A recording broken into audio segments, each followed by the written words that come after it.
Yo, this is the Black Room Experience, B.L.A.C.C. Room, Black, Latin, Asian, Caucasian Conversation, man. And I got my guy Reggie up in here, man. What's good, brother? What's good, bro? Man, it's been a minute. See, man. I'm like a kid in the candy store, man. I love talking what we're gonna speak on here in a minute, man.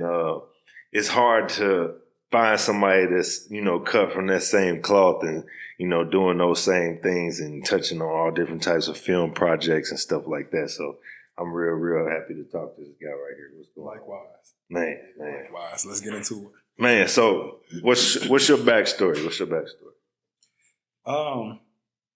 My backstory as far as just personal. Just personal. Let them know something about you a little bit. Well, I'm a cinematographer. I've been doing it for probably 15 years now. Nice. A little over 15 years.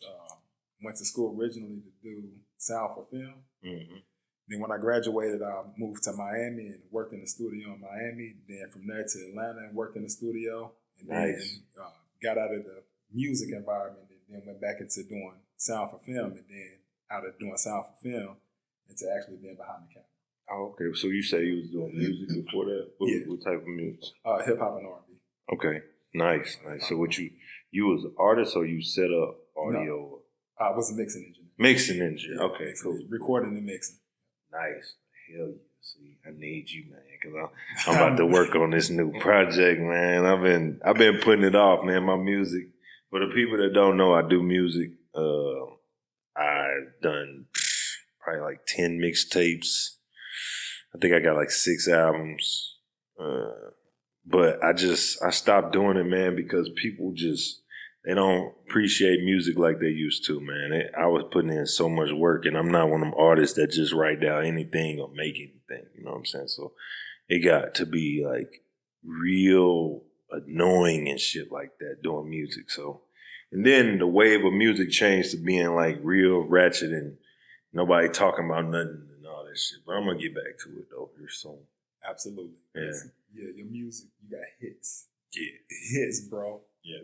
People don't see it that way. People respect the money and the clicks and the views and shit. So if you ain't got that, they like, I ain't fucking. But people don't understand that shit take money, like all of it. To get a song popping, to get songs somewhere that you need to be, it takes a lot of money. So just didn't have it. It is what it is. All the people in the industry know that. Right. Yeah, you catch somebody out, they like, oh, well, it's just popping. Like, no, it don't just happen organically like that with 99% of the songs. Yep. So. And then the music that you make, you used to make music when you was like doing it heavy, you made music that told stories. Versus now people make, they make hits that's like TikTok hits. Yeah. You know what I'm saying? So they give you like a minute and a half. Right. And if the music don't change, which like Drake, he do that a lot now, right in the middle of the song, the instrumental will change. Yeah, right. And just to keep people engaged because people have such a short attention span. Right. So, yeah, those switches, they do that a lot. And what you do, you tell stories. So you have like, anywhere from 3 to 4, maybe a 5-minute songs. Yeah. And people, I think, man, got just short attention span. Bro, it's that. But then I just think I wasn't taught by these niggas. So I was taught by listening to people like Pac or Big or fucking like exactly Nas, even some Wayne. Like I was taught that you make the song like the song conform to who you are. You don't just go out here and make shit just because you think it's popping or whatever. Like it's based on how you feel at that moment. Do what the beat tells you to do. Speaking of that. That's what the Two Blind shit was. Before we got on, we were talking about my music video, Two Blind. And it came from personal experience dealing with, it's actually a conglomerate of several different females. So it's my relationship experience with them and times where I was like, dang, I ignored the red flag here. I ignored the red flag here, this, that, and other. And it shows how you can be blind to a person based on what they tell you, how they make you feel. As opposed to, and she can also be blind thinking, oh, as always, the grass is always greener somewhere else, which is a straight lie, Like, and then it always happens. I kid you not. I know we're not supposed to get to relationship talk yet, but it always happens where I'll be like, okay, I know these streets. I know men. I know what they see in you. I know all that stuff. I just happen to be somebody that met you at a different time, saw a lot of potential in you, work with you. Now they get the product of that, and now you getting all this extra attention that you're not ready for. But what's gonna happen is, dude gonna fuck you over. You're gonna come back. You're gonna say I was right, and it happens at least 8 times out of 10. At least 8 times out of 10 that happens, and I'm just like, all right, baby. And the 2 times that it don't happen is because they got pride. Boy, they pride won't let them come back. Hey, if you ain't just tell the fucking truth just now, man, look, every single time it's they pride. And you know how you know it's they pride? Because you mess around and you see them somewhere, it's the look. It's this, it's that. It's like, and there's been times when I say something, and they so happy that you speaking to them, you like, yeah, I know. Mm-hmm. Boy, hey, this nigga, hey, he come from that Kevin Samuels cloth, you hear me? 100%. Boy, that ain't the damn truth. Man, brother, hey, he's spitting. Look, dudes know. First of all, what y'all don't understand as women, y'all not playing the field like we play the field. Y'all don't have to analyze like we trying to show y'all what a hunter truly does, what he's looking for, everything. So if a guy loves you, he cares about you enough to tell you some shit you don't want to hear and be on your ass, stick to that dude. Don't stick to the dude that sugarcoat and tell you what you want to hear because he just wants something from you. He want to use you for something. Like, at a certain point, y'all got to learn that, man. Yeah, I seen women 30, 40, 50. Like, you still don't know. Haven't learned. Then they teach it to their kids. Exactly. You run into it. Boy. Yeah.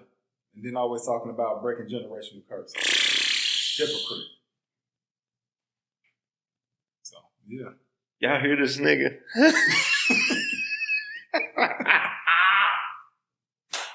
Man. Hey. You see why I post the things I post. Cause I be tired of it, bro. I see it all the time and I'm like, man, yeah, you are setting your daughter up for failure. Why are you doing this? Why are you saying this? And then they don't learn and they get to a point where it's like, oh, you don't need no man for nothing, blah, blah, blah, blah, and sell the same shit that got you 50 years old and alone. Absolutely. Or settling for that, for less. Well, they also don't want to actually teach them the game because they want them to be dumb. Because the dumber they are, the better chance it is that they eliminate the competition. Right? So, my nigga.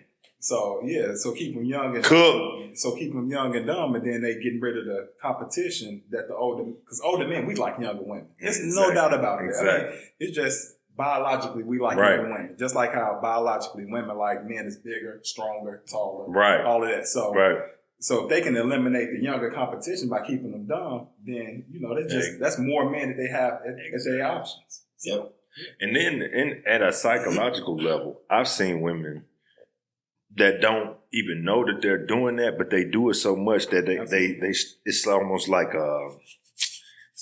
it's tatted on them secretly some way, where they, how do I say? Damn, it's hard to put. So they'll basically do little things and shun them for doing things that they know damn well they supposed to be doing. For example, if a woman is cooking for her man, tending to his needs, being the helpmeet that he needs, even if she not trying to, she gonna throw a little bit of shade towards that. She gonna have a little bit to say about that. She gonna wonder, or she gonna put doubt in her mind about what she's doing if it's the right thing. For example, if she's like, how do I say? Damn, I'm losing my thought. But if she's like let's say the mom is staying with the family or whatever. She got a man, whatever. If she's going off and she's doing something that she know she wouldn't do, or that she know she shouldn't do or whatever, she'll go back and like, so you cooking for him? So what does he do? What questioning his position in the house? You doing this, you doing that? And it'll make her not like the man for no reason, just based off her daughter doing X, Y, and Z for her man. Right. Why? Because you know your daughter's a better version than you, and you know that you fucked up all these different opportunities and situations. Right. Or she'll take how she feel against her man or the man that she lost and try to imprint that on the daughter. Absolutely. Bogus shit, 100%. I'm like, I seen it. Yeah, I've seen it too. I spoke on this last podcast. I met this woman. Now the father, I met this girl or whatever. We was going to SEMA or whatever. So when I went to pick her up at her parents' house, I met the mom and I met the dad. Dad was cool. He was quiet or whatever. He was a police officer or whatever. Met the mom. She was loud, boisterous, so shit, which is normal in black families, whatever. But when we get ready to leave, she pulled her to the side. She like, I know you ain't leaving without no hair on your head. The girl had her hair. She had her natural hair pulled back in a ponytail. We were going to Six Flags, no big deal. And her mom completely pulled her to the side, told her, you better put some hair on your head. You better put some makeup on your face or something. This boy got you thinking this. He got you thinking that. Why? Because I'm telling her she's beautiful naturally? Bro, the first date, always take him swimming. Yeah, so you know what you're dealing with. First day, take him swimming. Yeah. Yeah. Get all that makeup off, get all the weave out, get all that stuff out of there. Yeah. I can't stand that shit. No matter how much we tell them we like them natural, first thing they say is men put these unrealistic beauty standards on women. Mm-hmm. But it's the women that tell women that, girl, you can do X, Y, Z to look better. Not us. We don't give a shit. Exactly. No, come out natural. And women even would tell you, whenever I'm out and about and I just like threw something on and I got on my comfy clothes, so many men approach me because that's what we like. Exactly. That is what we like. We don't care about all that weave and shit. We don't care about that. Men don't like being tricked. Right. Exactly right. We like to know exactly what we buying. Like, even if you take buying a car, for example, I know y'all hate the car analogies, but it's the best way to simplify it. A woman, she go buy a car, she worry about all the bullshit that don't matter. That's why they say you should take a brother or father with you to go buy your car or to take them to the mechanic or whatever, get something fixed, because we no bullshit, no nonsense. If I'm going to get a car, these are the specs, this is what I want, and this is the price that I'm willing to pay for. If you're not willing to meet that, it's your job to sell it to me. I'll go somewhere else. When it comes to women, we want to know what the fuck we're buying. And we buy it with our time, our money, and all that shit. It's been times where I've met girls offline, and I'm like, damn, you don't look shit like your picture. But then it's like, it's times where I met girls offline, or I met girls in person. She look a certain way when I met her out. Go by her house later on, she took all the makeup and all this shit off. I'm like, God damn, I feel like I got raped. Yeah. you were, I'm going to use their favorite word, manipulated. Oh, yeah. Absolutely. You were manipulated. Oh, no. Their favorite word is narcissist. Narcissist. Yeah. Which we have a society that creates narcissistic women every single day. Absolutely. We have women that were never taught that they have to work for anything, especially if they're pretty. Your fucking father told you was a perfect princess. Your mom told you a man owes you this, owes you that, never taught you how to be with a man, never taught you how to be a great woman or what you should do for a man. Then you go out, as soon as you hit puberty, it's always a nigga that's telling you what you want to hear so he can get in your panties. Like, we create a number of narcissistic women. And then if you look at social media, it's like, I don't give a fuck what you looking like. You could be the most butt ugly, fucked up woman in the world, and there's a simp in your comments telling you what you want to hear. 100%. Wow, business. Yeah, 100%. And, we do have to partially blame the simps for that. Oh, absolutely. Because they living in the inbox and, telling them whatever it is that they think they want to hear. Mm-hmm. And, I mean, I understand because they want to get some pussy. Mm-hmm. So, of course, you're going to be in the inbox and tell them whatever they want to hear. And the unfortunate part about that is women would take that information and think that they got options. Mm-hmm. It's like you got options to get fucked, but that's easy. Exactly. It's easy for you to get some dick. Exactly. So by having options to get fucked, I mean, you really ain't popping like you think you are. Right. And you could be butt ugly.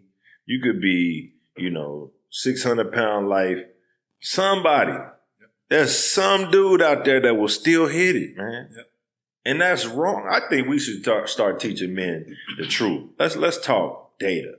There's over 2 million more, let's talk black people. There's over 2 million more black women in this country than black men.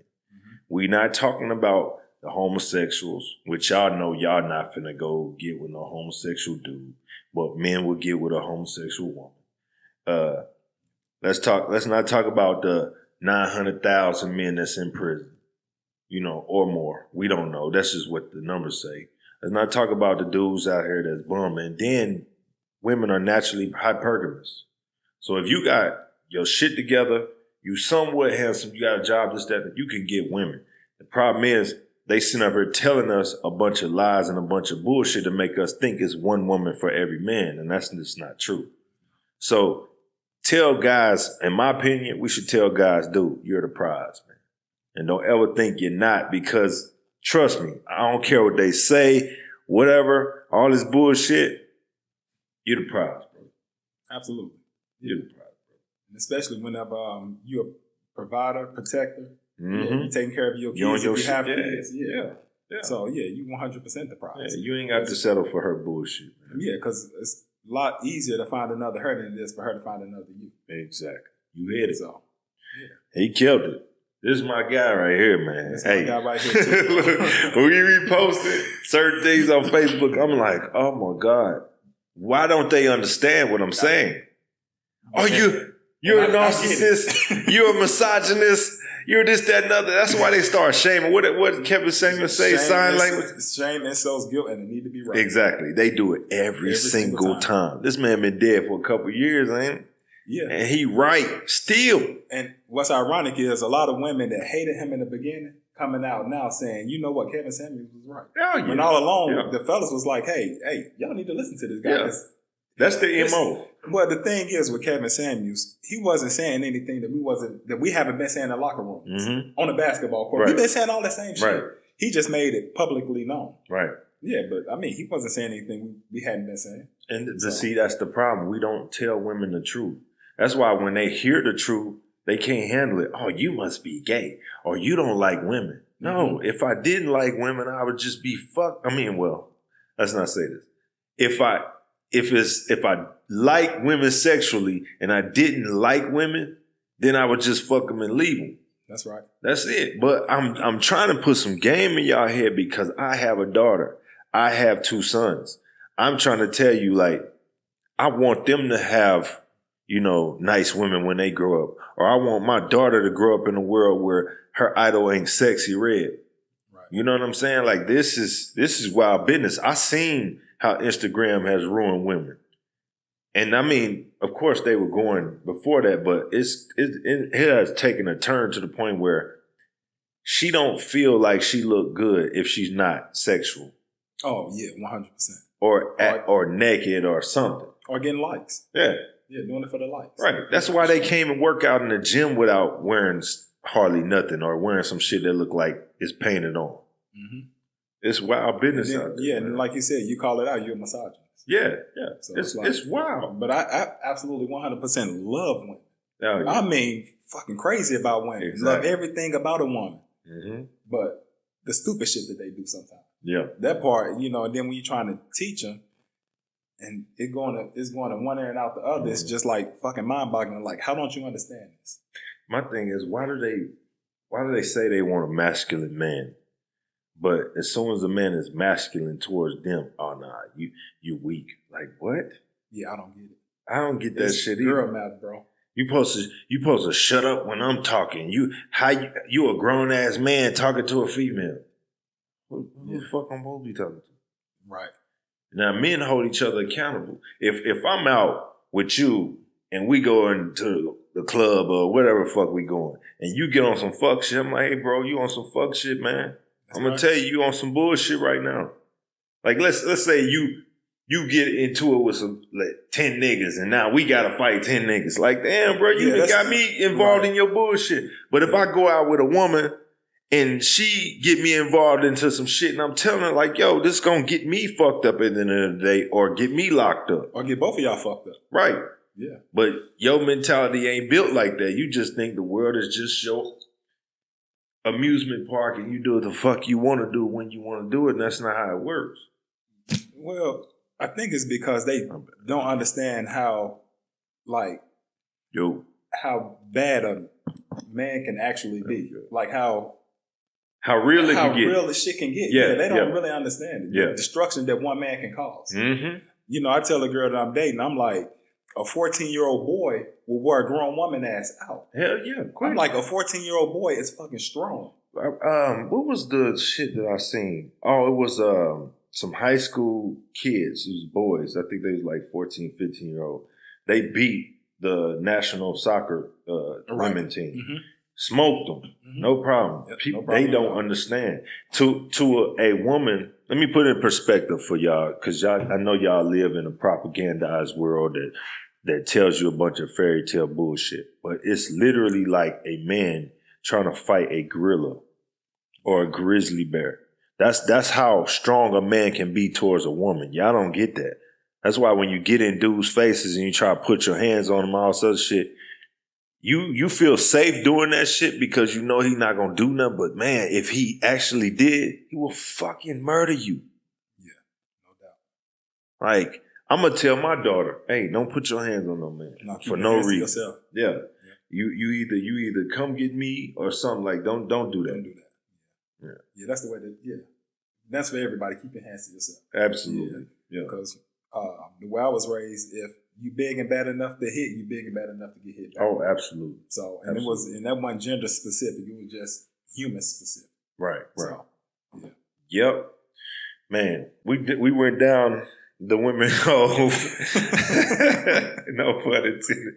We went down that pretty quick because we banter back and forth on Facebook about certain things, and then I see a post, he posts, and I comment, he posts on mine. So that's kind of how we connect a lot of time on social media. But where we have another connection is we both have film backgrounds, man. And I'm going to tell you a little bit about mine. My first time getting into film or actually trying to shoot something, I think I was like 16, 17. Bro. And what's up? Why was I thinking it was earlier than that? Because I remember like seeing old footage where you was like in junior high. No, hold on. I'm going to tell you. Okay. What I'm talking about is strictly trying to shoot something that I'm going to have to edit like film. Like, okay, gotcha. I was running around with a camera from the time I was like 12, 13. My first time writing something, I was like 13 years old. I wrote scripts, stuff like that. I always wanted to do film. And I heard about the guy, what's his name? Kevin something. He wrote the Scream script. Got his name. Oh, Kevin. Yeah. I know you're talking. Yeah, and I saw he was talking about how he just locked himself in a hotel room and knocked the script out in a week. And I was like, I'm gonna try that. And I just locked myself in my room, knocked the script out in a few days, and then I just kept going. And I fell in love with storytelling. And then with the camera thing, my mom bought me a camera for Christmas one year. It was a little digital Kodak camera. You could shoot, I think it was like 1 minute clips on it, some shit like that. And I just started shooting those. Next, I shot a music video. Then I shot this and that, and got the bright idea to start recording things for the streets and all that. And that's how that took off.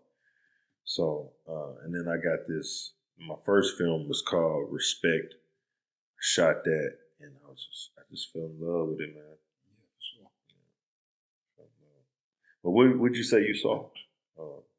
You say you saw clips when I was like junior high. Yeah, I think it was like you used to record like the fights and stuff. Oh shit, that was fights and stuff. And that was actually a little bit later. I was probably like 17, 18 when I started doing that. But I shot a film before that. Okay. Shot this movie called Respect. You can see clips of it on YouTube. This channel called Cobre 19, COBRET19, and that one was strange because I went to jail for something I didn't do, And when I got out, I was just like, man, I'm gonna write a movie about these crooked ass cops and all this sort of shit. Didn't do none of that. Like I wrote like the synopsis and certain parts of the script, and I was just gonna fill it in.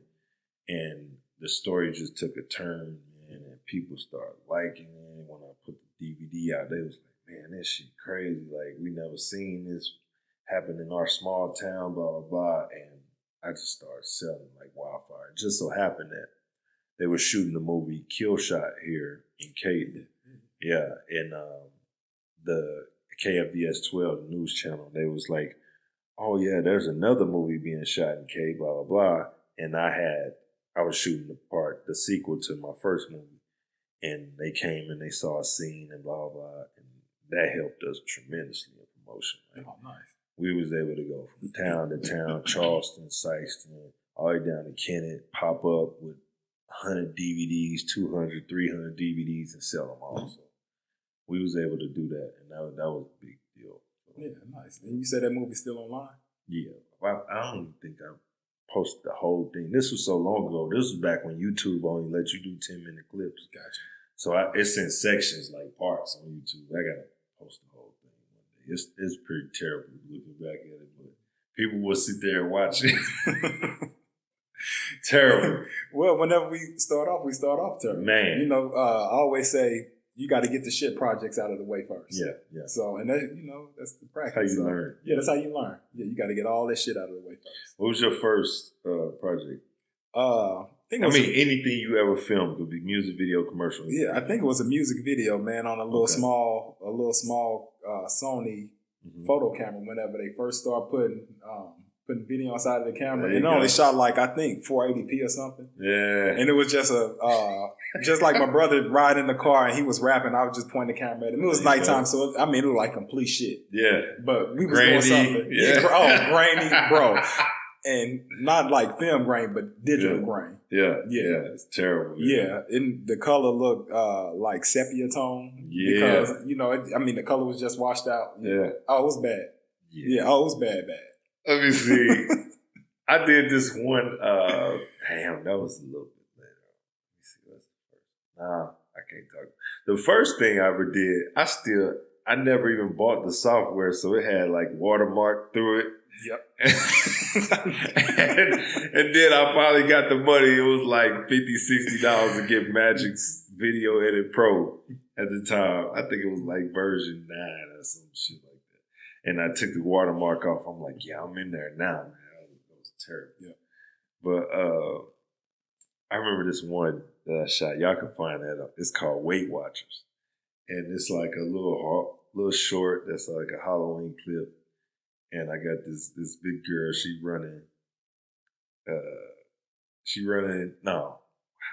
wake up that day, and then she goes running in the woods. I'm sorry, I'm stuttering.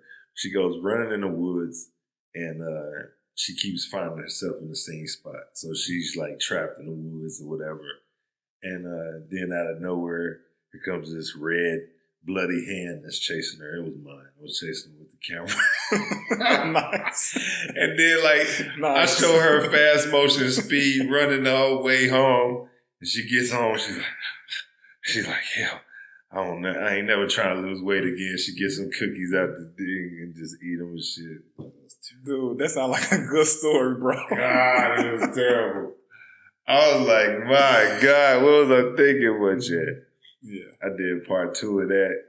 Show her with her fat son getting shamed and all this other shit. Well, it was her little brother getting shamed and all that. He finds out, forget losing weight. It was terrible. Yeah.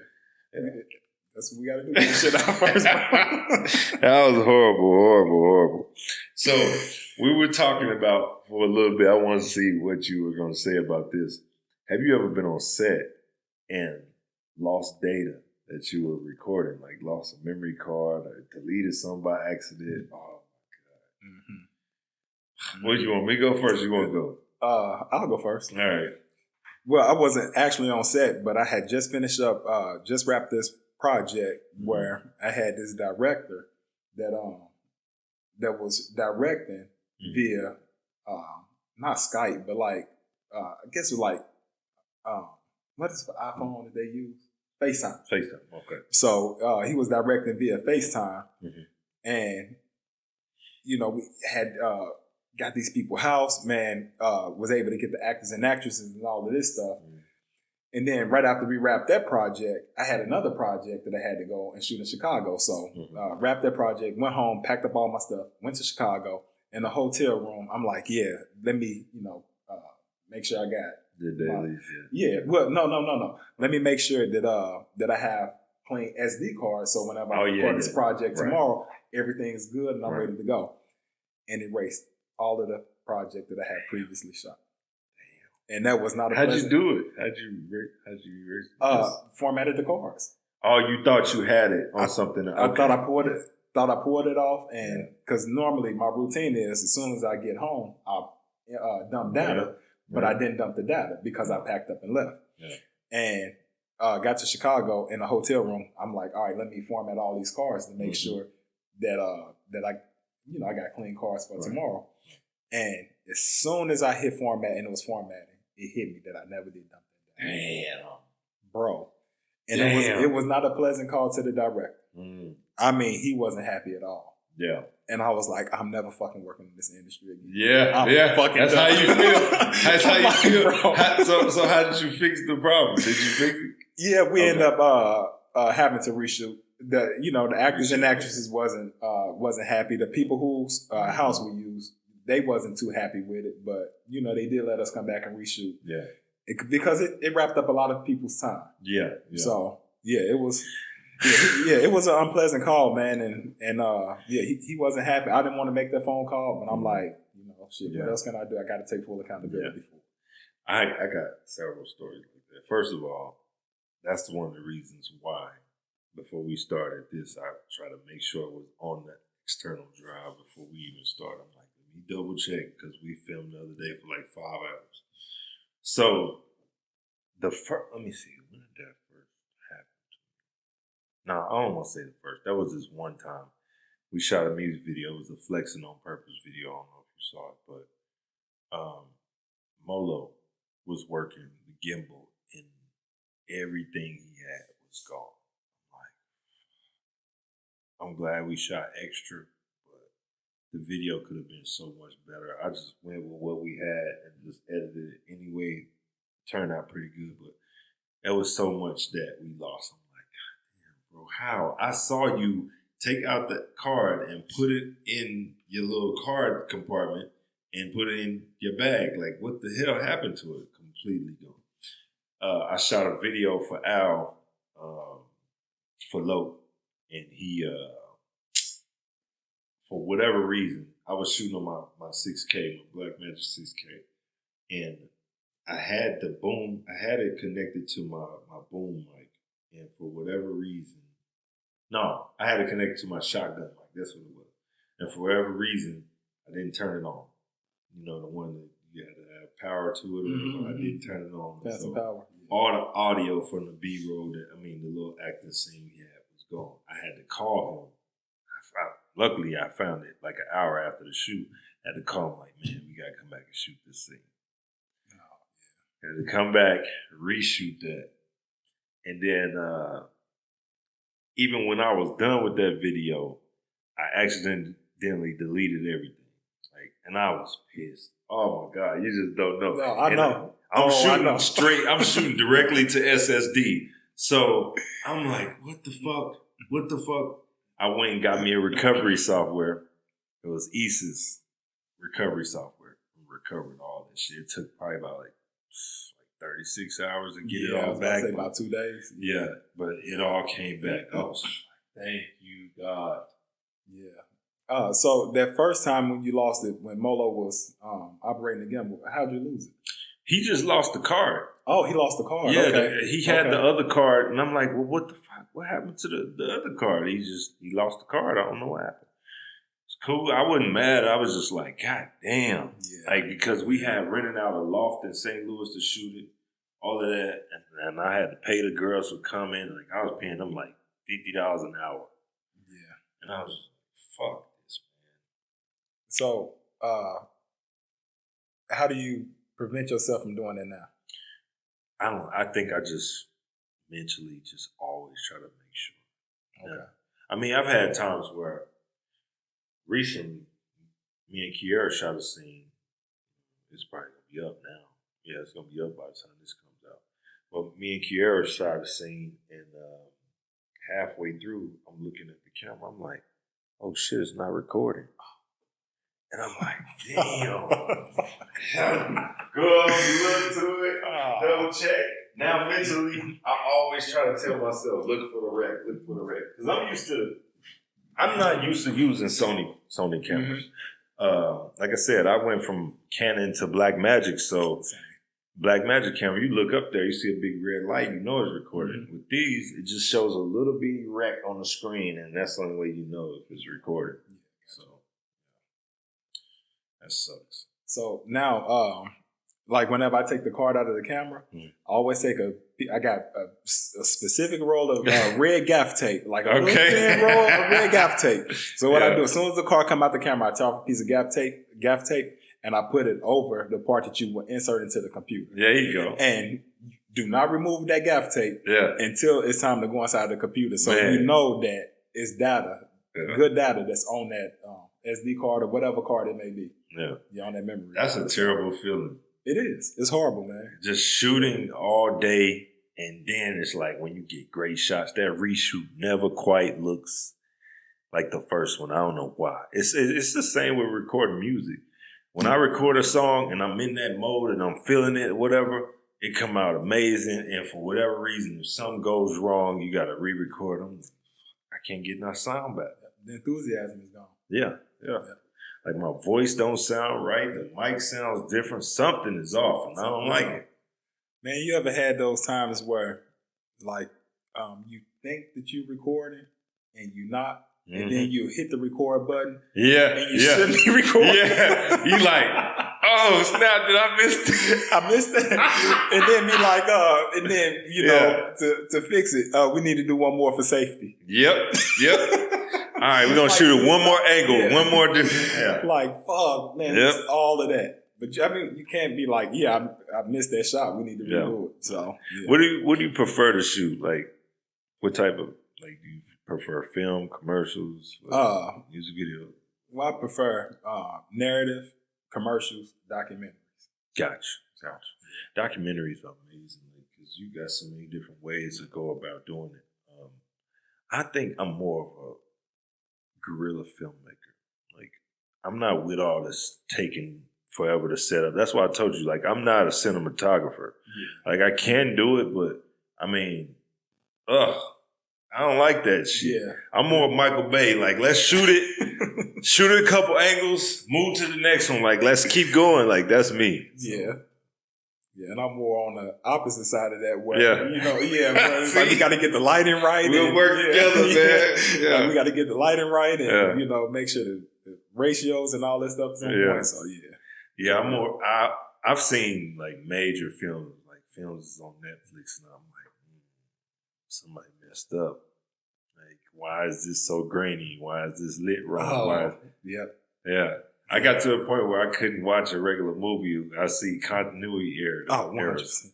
Like, wasn't his arm up? Like, wasn't he wearing that? Like, Yeah, and once you get in the industry, man, and start actually making the movies yourself, it's like, it ruins watching movies. You can never watch a movie for enjoyment. So I usually have to watch a movie like 2 or 3 times. The first time I'm watching all the technical stuff. And then the second time, I'm trying to get into the emotion of the story and trying to feel the story. But still, I always find myself reverting back like, damn, that was a cool dolly move. You know what's like, funny? Let me lock that one in. You know what's funny about that? Over time, that used to annoy me so much that I had to fully almost like trick myself into thinking, hey, you're a fan. You're not a filmmaker. Like, just enjoy it for what it is. Every time I went to the movie to the point where now I can just turn this shit off. Oh, I can't turn it off. You can't turn it off? I can't turn it off. I can't turn it off, man. I even, like, at home, I'll rewind the movie and be like, damn, did you see that in the background? You know, it's bad. You know what I do a lot? It's bad. I'm like, hey, I seen her before. Oh, that's old boy for such and such. Oh, she's like, how the fuck? How the fuck do you remember that? And I'm just like, hey, it just happened. What did I go see? Oh, the ballerina movie. Just seen the ballerina. Yeah, I saw that the other day. Anna de Armas? Yeah. And there was certain, I'm like, ain't that old girl from Yellowstone? Like, nah, that ain't her. Look it up. I'm like, oh, that's old girl from. That's who it was. Mm-hmm. You see, you know what I'm talking about? Mm-hmm. And then it's like, it's certain scenes, I'm like, she could have went harder than that. I would have told her to redo that. Or that only looks like that because the camera's shaking and it's looking more action-packed than what it really is. And I had to tell myself, okay, stop. Just enjoy the movie. I can't stop and just enjoy the movie, bro. I'm like, yeah, that was a nice wide angle. But then, you know, dude, it's been times where I've watched movies and I'm counting the cuts in the movie. Oh, yeah. I'm watching it. Oh, like, you know how... I mean, like, literally. Yeah. As it go from one shot to another shot, I'm counting the cuts in my head. You want to know how I started doing that shit? I'm self-taught on everything. I didn't go to school for anything. So, I went to DFA. Let me stop lying. I went to DFA. But what did it for me was when I first started doing movies or whatever, I had to learn from whatever I saw. So when I started writing scripts, I'd be like, okay, I found out the format. It's supposed to be 90 pages for a 90-minute movie. I'm like, but this ain't really lining up. So I'm counting the cuts between movies. And I remember using the movie Big Daddy, doing that, counting the cuts, counting how they set up, how long did they spend on the intro, stuff like that, how long before they did another character introduction, all of that. And it fucked me. I'm like, I started counting Happy Gilmore. I started counting Billy Mack. I'm like, this motherfucker, Adam Sandler, does the same thing every movie. I'm like, okay, well, that's his formula. It's a formula to it, man. Yeah. Usually you want to have some kind of action within the first 15 minutes. Usually around the anywhere from the 12 to 15 minute mark, you got something that's going to happen, something major that's going to happen. Right. And that's, to me, what brought me in with I can't speak on somebody I'm shot yet, but this script that I wrote, what brought me in was every single time I started writing scripts, I started showing something where it makes somebody wonder, who is this? Who is this person? Don't show their face. Don't show anything they got going on. Just show clips and, it might show it's a rainy day and you see feet running down the street. I always make sure I have that in everything. Yeah, so once you start noticing the formula, also, that's another thing. You can't unnotice it. Right. Because it happens. But it's a formula that fucking works, man. Yeah, it works. You know? So, yeah. So you say you're a cinematographer. What made you go that route instead of directing? Or what is it that you like more about that than directing? Because I like composition. Okay. I like lighting the composition. Okay. I'd rather set up the composition and, be behind the camera and actually get first person view of another person doing their job phenomenally. Whenever I'm watching an actor or actress that's doing a phenomenal job, dude, that shit will give me goosebumps behind the camera. And it's like, bro, I've had people tell me, while you behind the camera, you sound like you're about to nut. Yo, like, ooh. That reminds me, I swear to God, I wish Jamal was here. When we shot, you seen the monster video I did? Oh, yeah. The one at the theater? Yeah. Lovely video. Yeah, so when we shot Monster, I was working with this guy. I don't know if you know him. His name is Ron Duff. He does a lot of broadcast work and stuff like that around here. He was the first person to introduce me to the Mach 2 or Mach 3. I forgot which camera it was. But anyway, it was the Canon 5D Mark 2 or 3. I forget. Anyway, so it was this one scene, and we cut all the audio out. But while he was shooting, he was like, "Oh yeah, let it drip, keep it going." I'm like, "God damn, you about to?" Bro, I get it. Yeah, I do the same thing, man. Because when the scene is, I see what you're saying. When the scene is right, it's amazing. See, I was always amazed by cameras. I used to think as a kid, I'm like, damn. I remember my first time seeing a digital camera. It was at some type of graduation or something. And this guy had this camera. Is he recording video? Because before that, video cameras had the, you got to stick your arm on your shoulder. And screen, In my mind, I'm like, man, what must people have thought when they first saw that? They must have thought this was like witchcraft or something. to be able to capture life in this box is insane to me.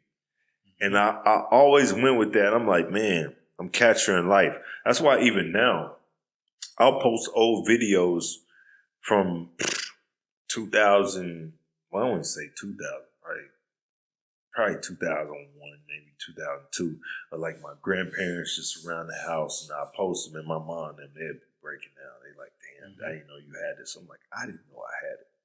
You know, I just used to record everything every day, all time. Like I got videos of me getting locked up. I got videos of fights. I got videos of everything that goes around. And people often, they like, man, do you got this? I'm like, I don't know.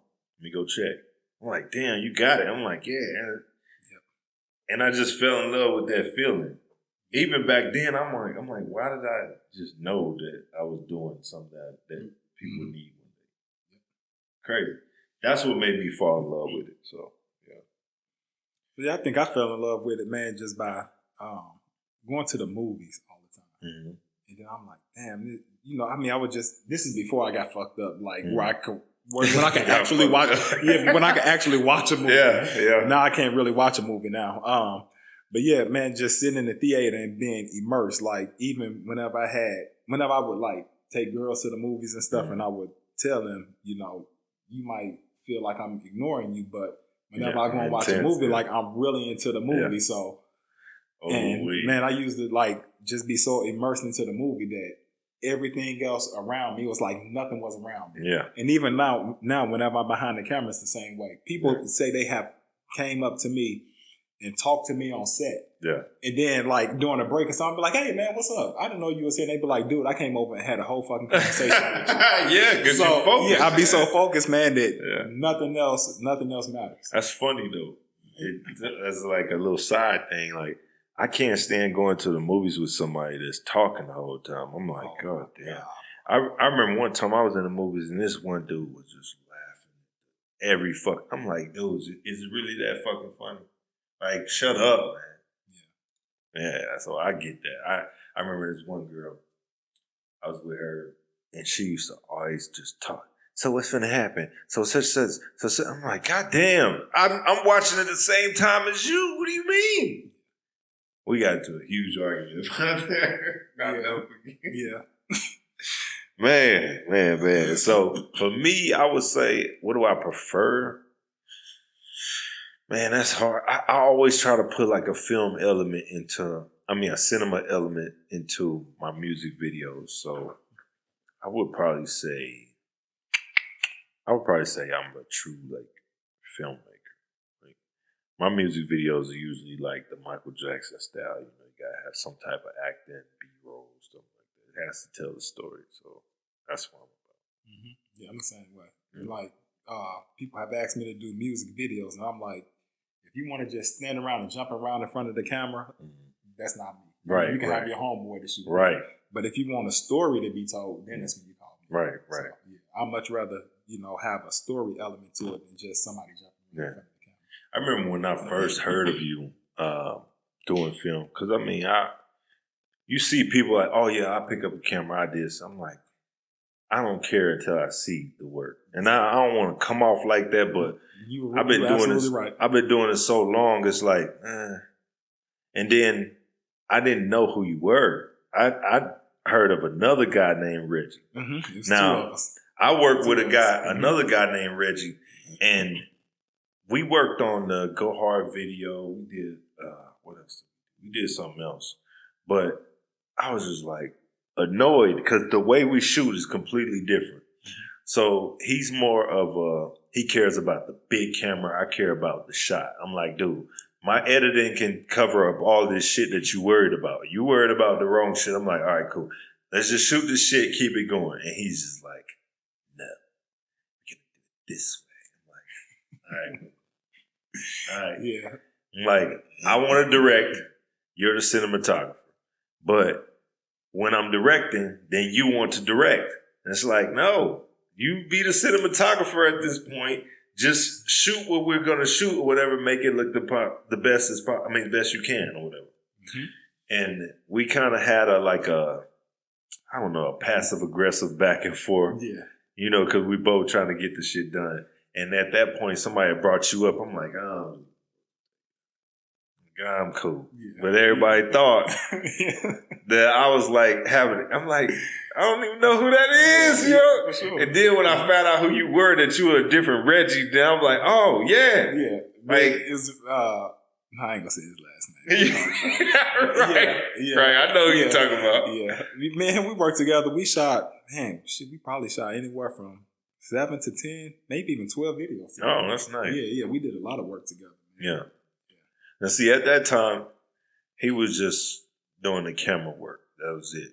And kudos to him because he's done amazing shit. Mm-hmm. He was just doing camera work or whatever, and my barber actually linked us up or whatever. He's like, you need to meet him. He needs to meet you, blah, blah. So we met.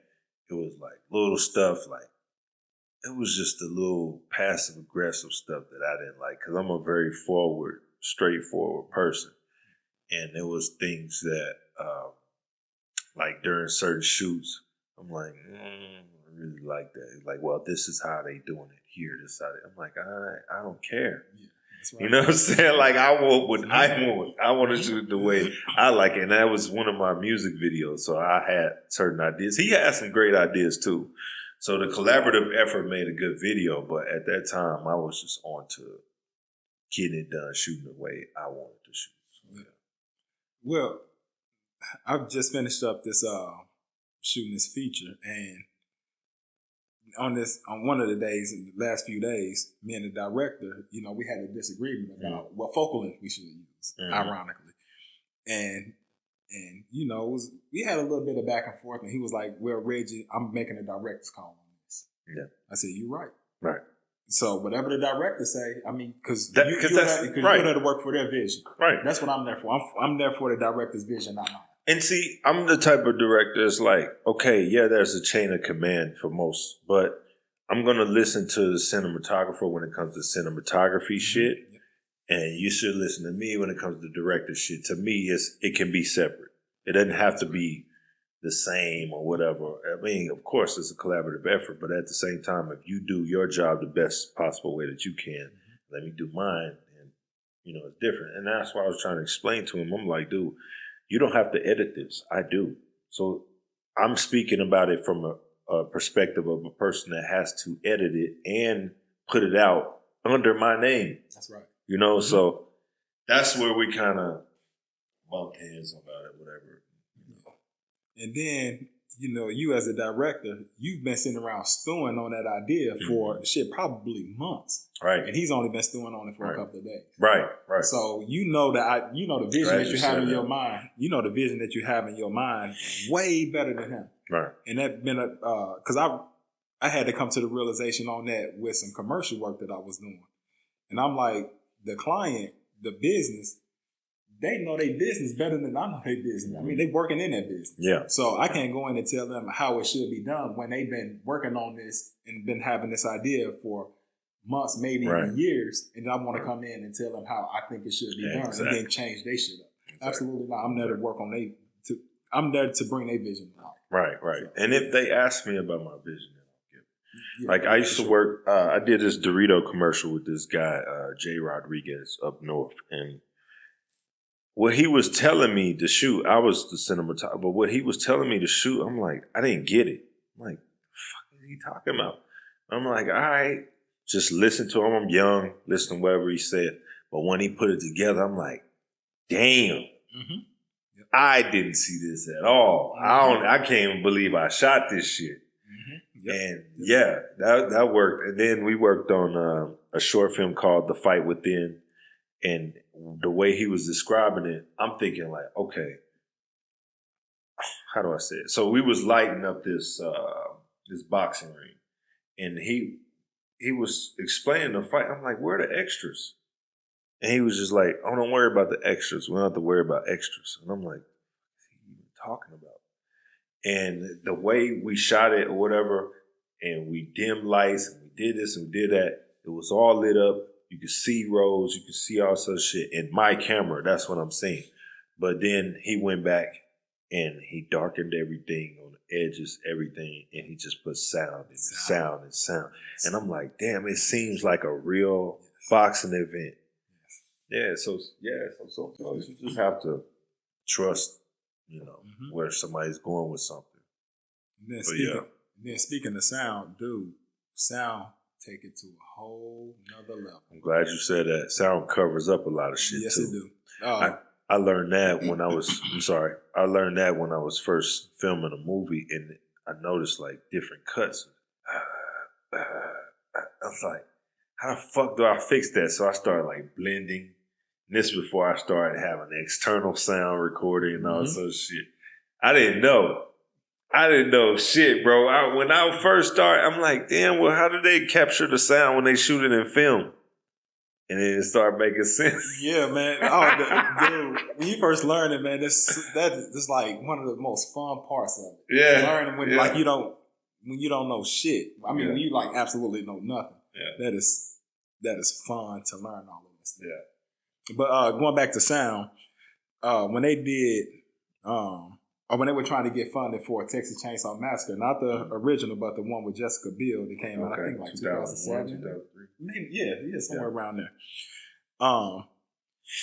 They took just the sound of like footsteps and creaking wood and a woman screaming to the producers, and they said that was too scary. The hell? And all it was the sound. And so they went back and tweaked the sound, and then the producers gave them funding. And then the same thing that happened with the original Halloween. The producers watched it, and they said, this is not scary at all. They didn't change anything as far as the edit or anything. Only thing they did was put that Michael Myers, that that music in there, and the producers gave them the funding to go ahead on and release it because they said it was way scarier. Yeah. It's so weird when they do the ratings and stuff like that, what works and what doesn't.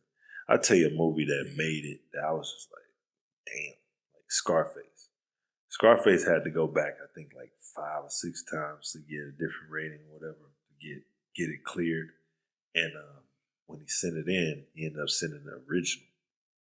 And not realizing it, so we got to see the real movie, and I was like, damn. Well, something similar happened to Jack Nicholson, man. The Shining. The Shining.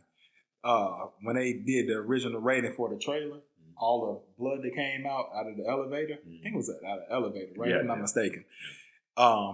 They said that they can't have all of that blood in the trailer. And who shot that movie, man? It wasn't Hitchcock, was it? I don't think. Man, I can't remember who shot that. I can't remember who shot it. But anyway, he said that it wasn't blood, it's rusty water. And they approved it. Wow.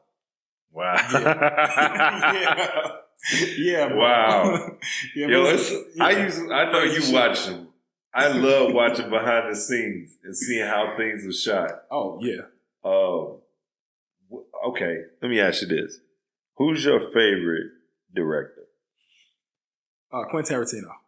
Okay, that's a good one. I would say I like Tarantino. My favorite, man, to me, is between two. I love Spielberg. To me, he's the god. Spielberg is the GOAT. Yeah, for sure. But personally, I love Oliver Stone and another guy, Christopher Nolan, to me, because they're so meticulous and they're so psychological about how they shoot shit. I like Justin Lin too, but they're super psychological on how they shoot shit, and they're just like, man. Like I remember Any Given Sunday when they were shooting the scene between LL and Jamie Foxx, and the whole time it was Oliver Stone planting seeds. Oh, he said this about you. He said, like, and just. I'm like, that was slick. Yeah, to bring that out, like that's crazy. So like they got into a real long fist fight. Yeah. And I'm like, damn. He was like, anything for the shot. I'm like, wow. He directed Scarface too. So. And then a close second behind Tarantino would be David Fincher and Antoine Fuqua. Man. Was it Fuqua? Is it Fuqua? Yeah, I think it's Fuqua. Okay. Yeah. Man, that dude is fucking phenomenal, man. Yeah, he's David Finch. What did he shoot? What's his most famous David Fincher, 7. Okay, Finch. I mean, Finch shot a lot that year, didn't he? He shot the movie that was here, Gone Girl. Okay. Yeah, Girl with the Dragon Tattoo. Okay, so, I see what you're saying. I like it. Phone Booth. Did he do Snatch? No, he didn't. Who did Snatch? I'm not sure who did Snatch. But yeah, he shot Mindhunter. I mean, directed Mindhunter. So yeah, he got I'm getting him mixed up with somebody. Guy Ritchie, I think. No, Jonathan Levin. Okay, that's who did Snatch. I was getting them mixed up with Guy Ritchie. Yeah, David Fincher is good. And then he so freaking meticulous, man. I mean, like every little thing. Guy Ritchie. Okay. Sherlock. Yeah, I've seen a lot of his. Yeah, I had to check out. I think I've pretty much seen all of them because I like his style. Yeah, and his latest movie I think is Killer on Netflix with Michael Fassbender. Killer. Oh, I saw the I saw the poster for that. Yeah. Okay, nice. Okay, let's go deep. What's a movie poster that you thought was the greatest or just stood out? That's hard, ain't it? Whoa. Shit. Oh, man. Dude, I don't know. Oh, wow. It's hard. Yeah, it'll probably have to be, I know it'll probably have to be something Marvel. Because whenever they come out with posters, they posters are always eye-catching and freaking phenomenal. Yeah. So it'll probably have to be something Marvel, but I just can't tell you what. The two that stand out to me, one of them is a movie that hadn't come out yet. That's The Conjuring, the new one. The Last Rites. Yeah. Yeah. I hadn't seen the poster for that. Bro, that poster. Let me show can you it pull to it you. up? Yeah. I hadn't seen that. And I love the Conjuring movies, bro. Yeah, we're going to get I'm a fucking horror movie fanatic. But yeah, it'll probably have to be something Marvel. This is The Conjuring. Oh, yeah, they go hard. Man, it takes the two faces upside down and makes the devil in it. I thought that was crazy. Yeah, but the one poster that I really, really love is the Incredible Hulk poster. Do you remember? No, it's the one with what's his name? Dude from American History X. What's his damn name? Anyway. Edward Norton. Edward Norton, yeah. It's the one with him. And it's got the Hulk turned with his back turned and he's standing behind the Hulk like they're back to back. I'm gonna tell you how much I love it so much. My concrete cover, I told the guy that was doing the work, I'm like, I want it to look like this, but I want King Kong to be back to back with me. And he sent this, and I was just like, he ain't back to back, but he was like, I couldn't find a gorilla back to back. Oh, nice. Yeah. So it turned out, I was like, it's good, but shit. I wanted it back to back, but it's cool, yeah. But yeah, posters, that's the one to me, that one with Ed Norton. Yeah. It'd have to be something Marvel for me. I just can't think of what. I never thought about that. Mm-hmm. Dope. As far as directing, what do you think was there's so many different shots, but I know you're meticulous like me. So what do you think was the greatest shot you ever saw in cinema? Or one of your favorite shots? You don't have to say the greatest. One of my favorites is when a girl is coming down the steps in The Exorcist. The original Exorcist. Okay. When she's coming down the steps backwards and they come out of the room and then the way that they had to construct their set, that was pretty phenomenal. And then it's another movie, man, and this shot still blows my mind to this day on how they did it. But I can't remember the name of the movie, but it's this girl that's running through this house and she's running towards this mirror. And then when she opened up the mirror, she opened it up and it's herself. Damn, what was it's that? It's fucking crazy, bro. What was that? And man, dude, Oh man, I can't remember the name of that freaking movie, but that's one of the best shots that I've ever seen. Yeah. Those two stand out. Damn, I don't know what that is. Yeah, I have to find it and send it to you. It kind of reminds me of that one. I forgot what movie it was, but it was the movie where I think it was like a grown man and this woman's son, and like the son had ran up to her in the dark, and then when they got close, it was a grown man that like grabbed her by her face. You know what movie was that? Was that in one of the Conjuring movies? No, I don't think that was Conjuring. Because it was like one of them, man, where we seen this little girl running. Yeah, she was running. Then like she no, through the door. I know that was the Annabelle movie. Okay, it was Annabelle. It was the same type of shot though. Okay. In Annabelle movie, it was like a little girl running with the knife and bust the door as a grown woman. Yeah. That it was kind of like that, but it was like a hallway, and it showed a little boy running towards his mom. But then when it got close, it was a man just came up and like grabbed her face. Oh, I hadn't seen that. I thought that was crazy. But as far as cinematic shots or work, the scene from the Batman with the Joker. No. Oh. The Batman, the one with Robert Pattinson, when the whole car chase with the Penguin. Oh yeah, is it when he came through the fire? Yeah, I was like, and then when they showed it upside down and he's walking through the water real slow. Right. Oh, bro. It was the fact that you got this whole chase going on, multiple cars, while it's raining. You got shots of like the underbelly of a car. You got like the side of the rim. I'm like, who in the fuck? Like, who would do all of this work just for this? I'm like, this is insane. For people that don't know and you just watching, all the work that it took to shoot that scene, I can imagine it probably took several days just for that scene. And it was all shot practically. No CG. Was it? Yep. God. Yep. It was all practical. That's crazy. Yeah. That's one of the ones that you just go. I was in a movie theater watching, and this is me being director and also being a fan. I'm just like, I can't catch my breath watching this shit. Yeah. And then in that movie, the Batman, I think they shot it. If I'm not mistaken, I think they shot it IMAX. Mm-hmm. But they also used. They made it as difficult as they could. Yeah, they use these little cheap lenses that they found that you can easily find on eBay. I mean, I have one of them. It's called the Helios lens, and what they do is get like this swirly bokeh. Yeah, and they use that lens throughout a lot of the shots in Batman. Damn, I didn't know a little $100 lens. Mm-hmm. Yeah, but that was an amazing shot, and it was all shot practically. Another guy, I just had to look him up.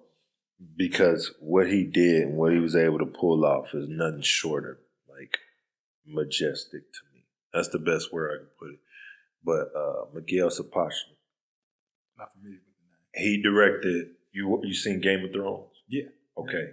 He directed Battle of the Bastards.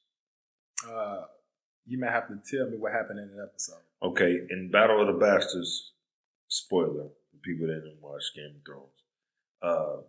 You got Ramsay Bolton versus Jon Snow, and it was like certain shots, like the one where he used the long lens and shit, and he shows him pull out his sword, and he's going against like horses running towards him, thousands of dudes, and then all of a sudden you see his arm, you back him up, and they just clash, and I'm like, watching that, I'm like, God damn, dude, and we talking about just 1 hour episode or whatever, but the amount of shooting, and then you got giants, and you got thousands of extras, and then you got thousands of dead bodies laying there. That's like fake dead bodies. You got dirt, you got blood, you got man, the work. Oh my God, it's a lot of work. It's a lot of work, man, and people don't understand how much work it is. It's a lot of freaking work being on set. Miguel Sapochnik. It's a lot of work. Let me see. Then I take my hat off to them directors that can organize all of that and keep it all together, man. That's what I thought. Yeah, Miguel Sapochnik did The Long Night too. And I think that was a huge stain on his life, on his directing career. because if you think about it, I understand practically that there is no light out there. You know, they don't have street lights and whatnot. But you can't shoot an entire episode that dark and just assume that everybody has great TVs that can see this stuff. Yeah, it's because they was coloring that in like the most phenomenal environment that a person can have. People don't have phenomenal environments at home. Right. You know, for the most part. Right. So, and then they have, shitty TVs, and people can't tell when motion smoothing is on and when it's not on. Mm-hmm. So, yeah. So the experience that they would have in a coloring suite, it's not the same experience that people want to have at home. Right. And I think they learned it. Because the fans definitely let them know. Right. You want to know how I got so much respect? Who I have so much respect for is like those old animators. They used to do like old Disney movies. Oh yeah. Because they were actually drawing. They were drawing that shit page by page, flipping and going back and forth, and had a light underneath the desk. Yeah, they were actually drawing that shit. That is incredible. Yeah. Dude, I just recently watched something that showed how they did the Roger Rabbit movie. Was it Roger Rabbit? Yeah, Who Framed Roger Rabbit? Yeah, how they did that movie and actually was able to like have the cartoon characters interact with all the things that were on set. They did the same thing with Space Jam. Fucking hard. Yeah. Yeah, a lot of work, bro. Yeah. Yeah, see, people don't understand. Even those little scenes where you don't even think of, it's just going to the wayside. That takes setting up. That takes lighting. That takes all of that. It's like, That's why I don't have the patience for that shit.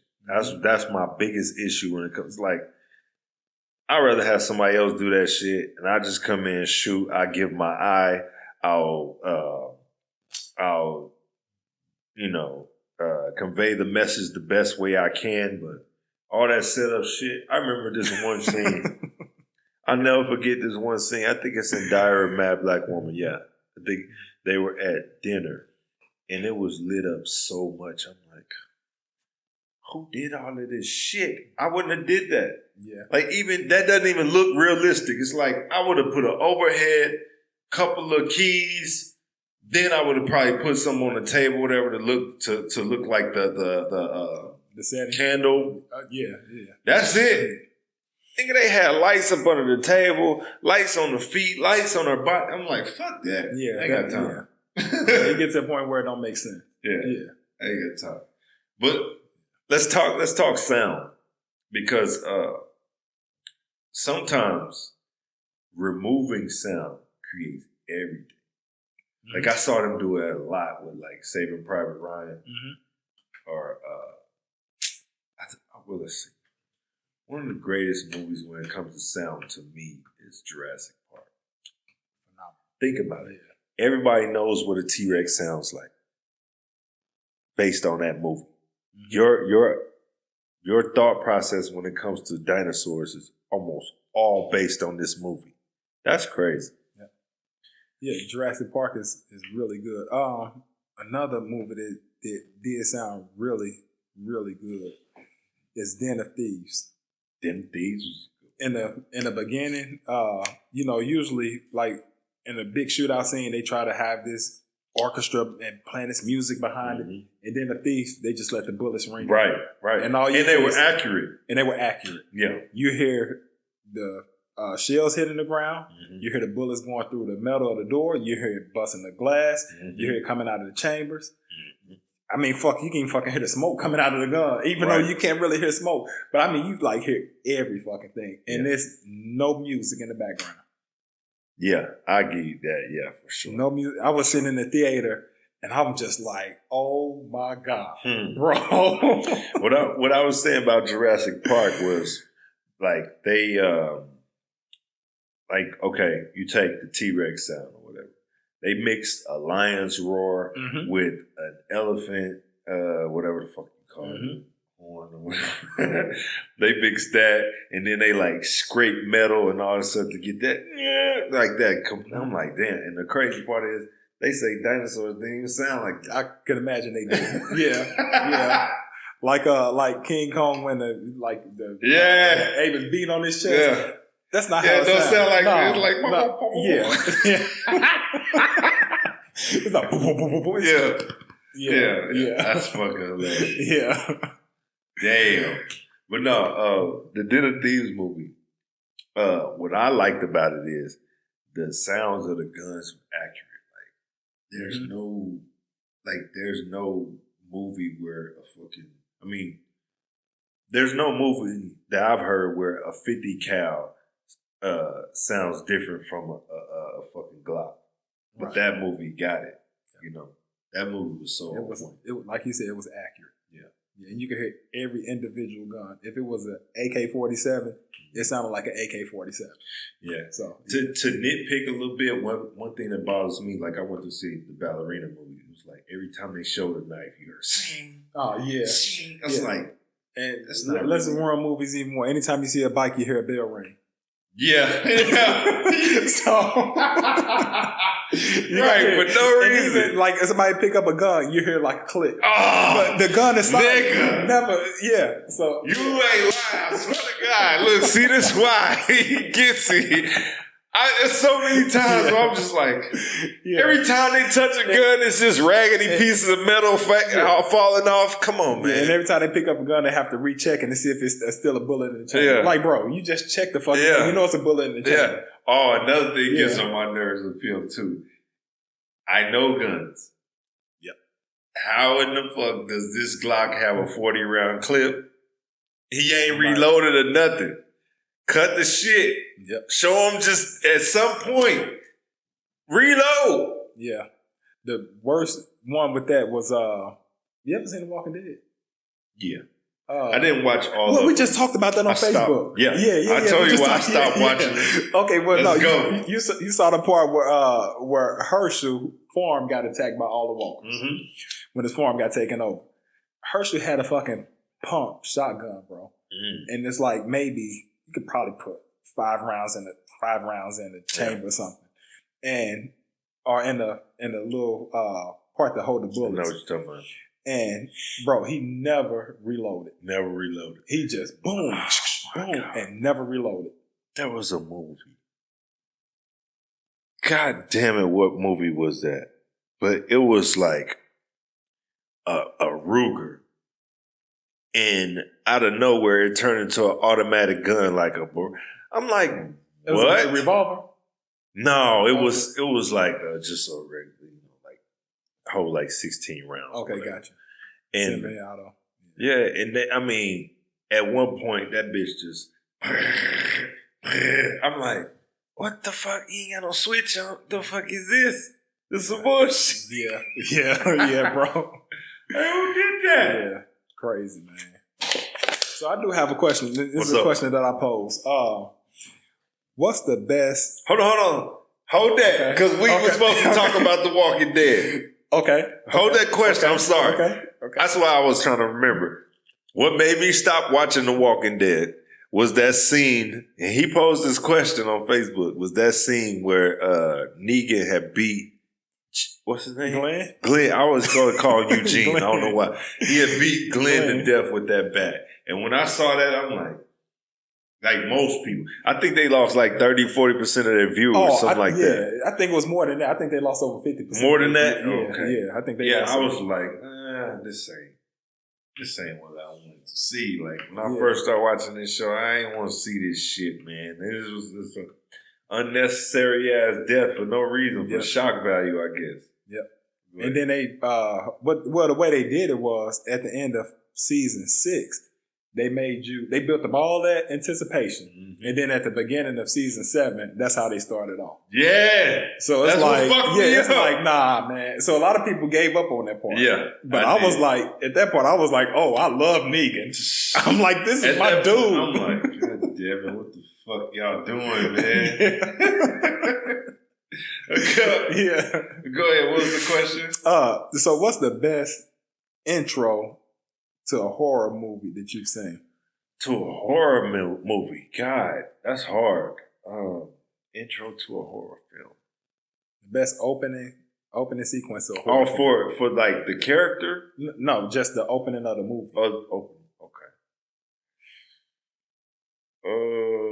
Probably. Oh, hold on. I ain't gonna say it yet. Let me see something else. I would. Oh God damn! It's two. It's two question for me. I can't pick from. Okay. One of them is It. Which one? The one with the Georgie scene. Oh yeah, that's the remake. Yeah, the remake. That one, and then Sinister. Because Sinister, the very first opening, they showed the people hanging and it was in slow motion and shit and no sound. And I was just like, what the fuck? Yeah. What you got? I'm going to say Ghost Ship. I don't remember that one. I don't think I watched that, probably. Okay, Ghost Ship. It starts off with these people on this cruise ship, right? And, everything is... it's like set up in like maybe, it had to be like maybe in the early 1900s. Okay. And people out on the dance floor dancing, and they playing this old music. Everything is really soft and sentimental, and got like a romantic feel to it. But then it started like showing these cables, like the what do they call, man? Those those braided cables. Those. Yeah. So it just starts showing little shots of that. And then next thing you know, one of these cables break. And it goes through the whole ship. And then whenever so all you see is just like it just going through people. They're like, they give you like real quick glimpses of what's happening. Like it cut glass and everything. This is how fast it's moving through the ship. That like it cut glass and the glass is still there. And so everybody still holding hands and like they are no longer moving. They just stiff. And you see like some kind of drama in their face, like something happened, right? It's like, and then their bodies just start sliding apart. I'm going to tell you another scene I forgot about. 13 Ghosts. Yeah. That the whole, you can't see them, but they calling this motherfucker with some enchantment or whatever. And then out of nowhere, you just seeing bodies start getting snatched through cars, and cars being toppled. And then guy throws on the glasses and you can actually see the juggernaut walk. Oh, man. Yeah. That was a crazy intro. Yeah, that's a good question. Yeah. Really good question. Mm-hmm. So, what's your favorite genre? Horror. I figured you would say 100%. Shooting wise, I like horror.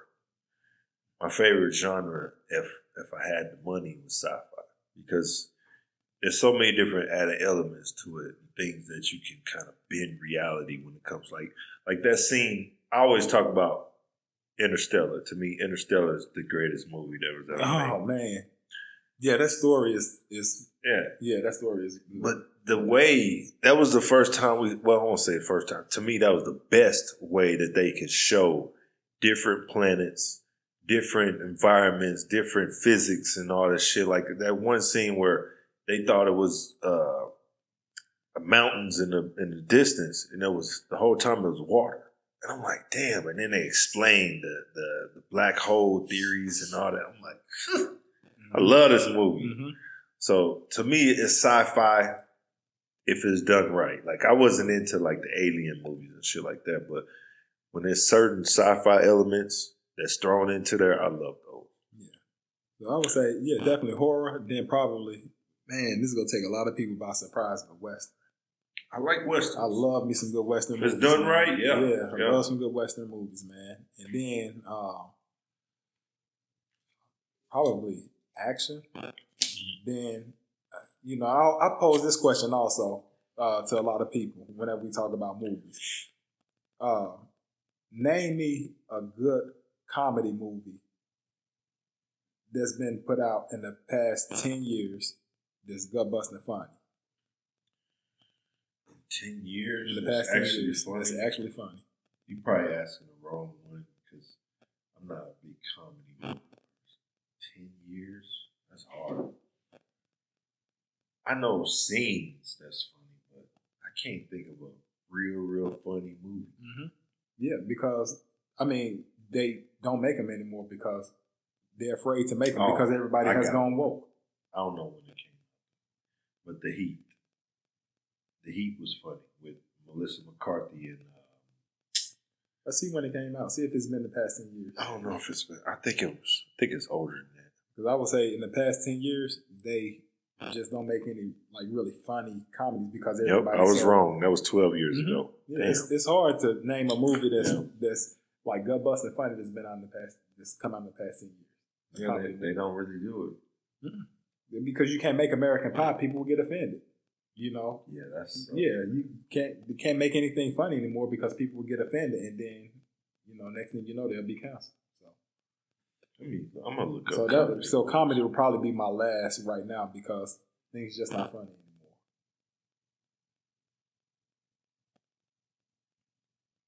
Man, that's hard because that will have to be after 2015. Mm-hmm.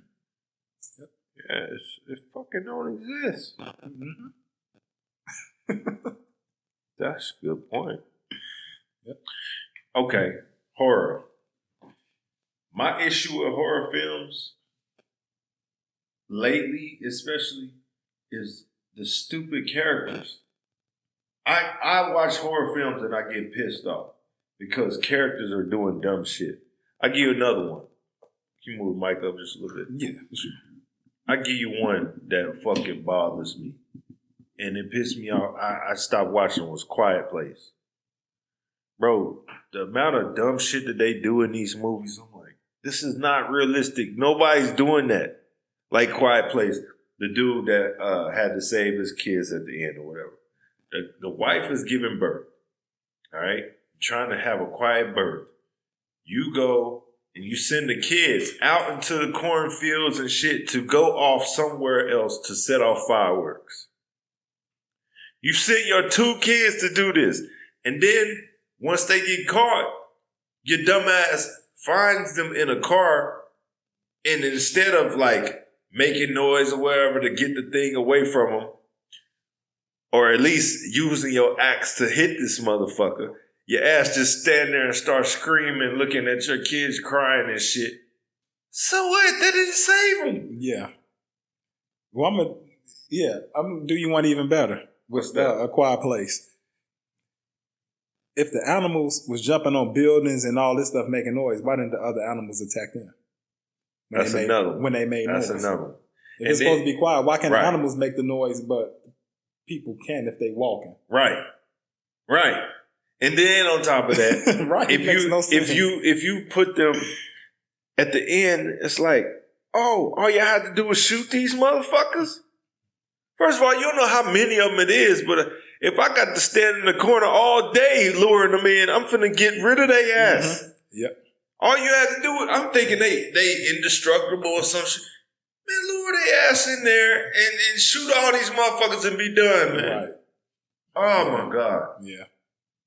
Yeah, I don't know who the test audience be, but the test audience, man, I don't know. They just find random people in the mall and ask them, do they want to watch a movie for money? Yep. Yeah, that's what it be.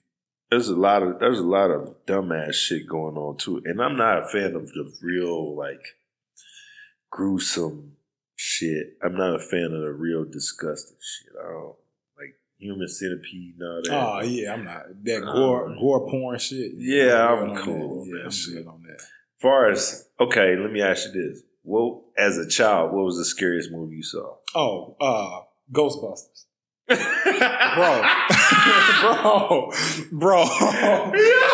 ain't even, bro. Hey, look, you know what's funny is I'm with you on that, but you gotta tell me what scene scared you. Bro, that green motherfucker, man. Oh, you talking about Slimer? That little fucking green thing, bro. I'm not bullshitting, man. And I asked family members about this shit, bro. That shit gave me a fucking seizure. Oh, yeah. Wow. Bro, that shit scared the fuck out of me, bro. Damn. It gave me a fucking seizure. I'm going to tell you, when I saw Ghostbusters as a kid, what scared me was the goddamn, the scene where all those ghosts are leaving the Titanic. When I saw that, I was like, what the fuck? What the Bro, Ghostbusters. And then another one, Nightmare on Elm Street. Sleep deprivation, bro. I'm talking about I couldn't sleep after watching that shit. Okay, that's a good one. Yeah, Nightmare on Elm Street. What did it for me? Man. The scariest movie when I was a kid was Candyman. Oh, yeah, I can see that. And then it was Tales from the Hood. Yep, I can see that one too. Specifically, the first one, the guy that got killed by the police. Oh, yeah. Dude, that dude haunted my dreams for a long time. Yeah. But yeah, definitely Ghostbusters, man. That movie scared the fuck out of me, bro. What about, okay, what's the scariest? Give me, I won't say the scariest, but give me your top, I guess, 3 scary movies you've ever seen. Ones that just had you like shook or terrified.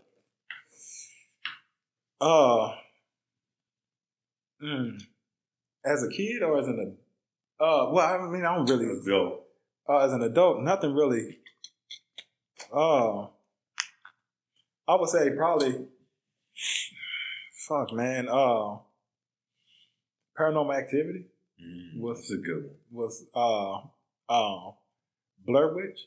Okay, because it's like realism. You like the found footage. Yeah. Okay, I get that. If like if you're out in the woods and you start seeing some shit, Blur Witch, like that could fuck with you, and then all of a sudden, like damn, I'm lost in the woods. That makes sense. Yeah, and then, man, I can't think of a third one. Oh, well, it's a scene in the movie that got me. It wasn't the movie, but it was a scene. Okay. And it was the scene in Signs. You ever seen Signs? No. Okay, it's a scene in Signs where this alien walked by, and bro, that shit is Goosebumps. Okay, all right. But it's only those 2 that I can say that like really fuck with me as an adult. As I think the top scariest movies, for one to me is Sinister. A lot of people say that, bro. Yeah, a lot of people because say that. It's because of how it starts off, and then there's scenes where they'll show you the scene, and you don't even see it. The deity in the scene, and then they'll go back and show you. I'm like, oh fuck, and it's right there the whole time, right? Yeah.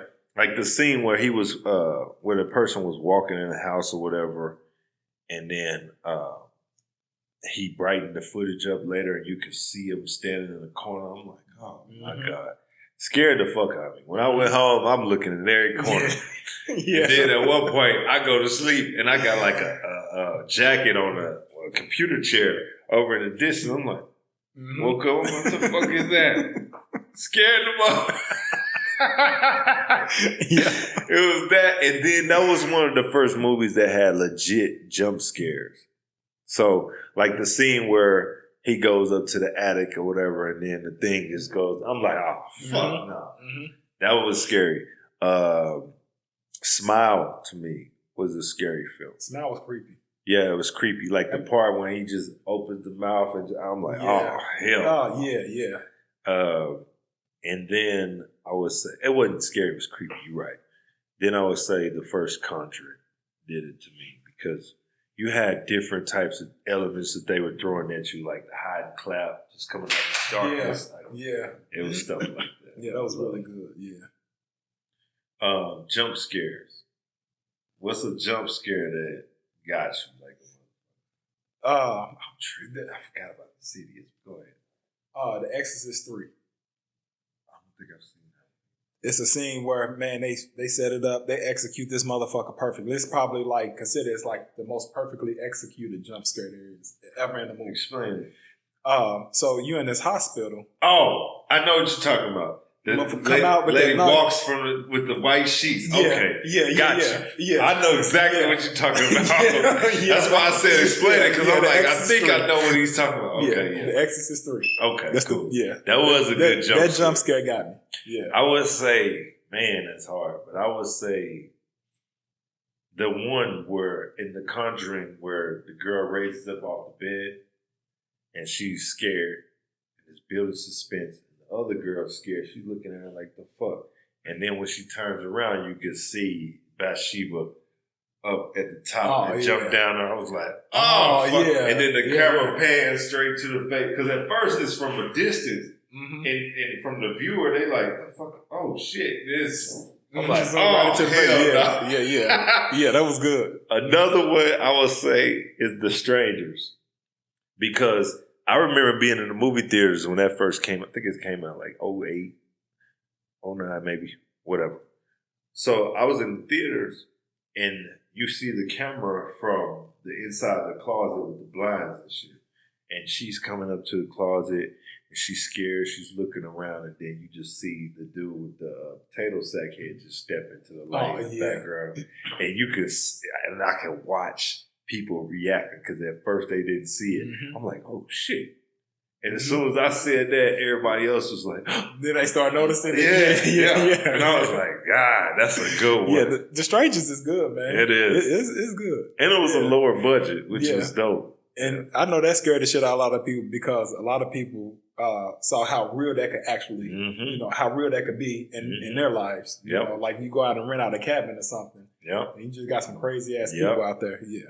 Some people out there, there are people out there just like to fuck with people or just kill people.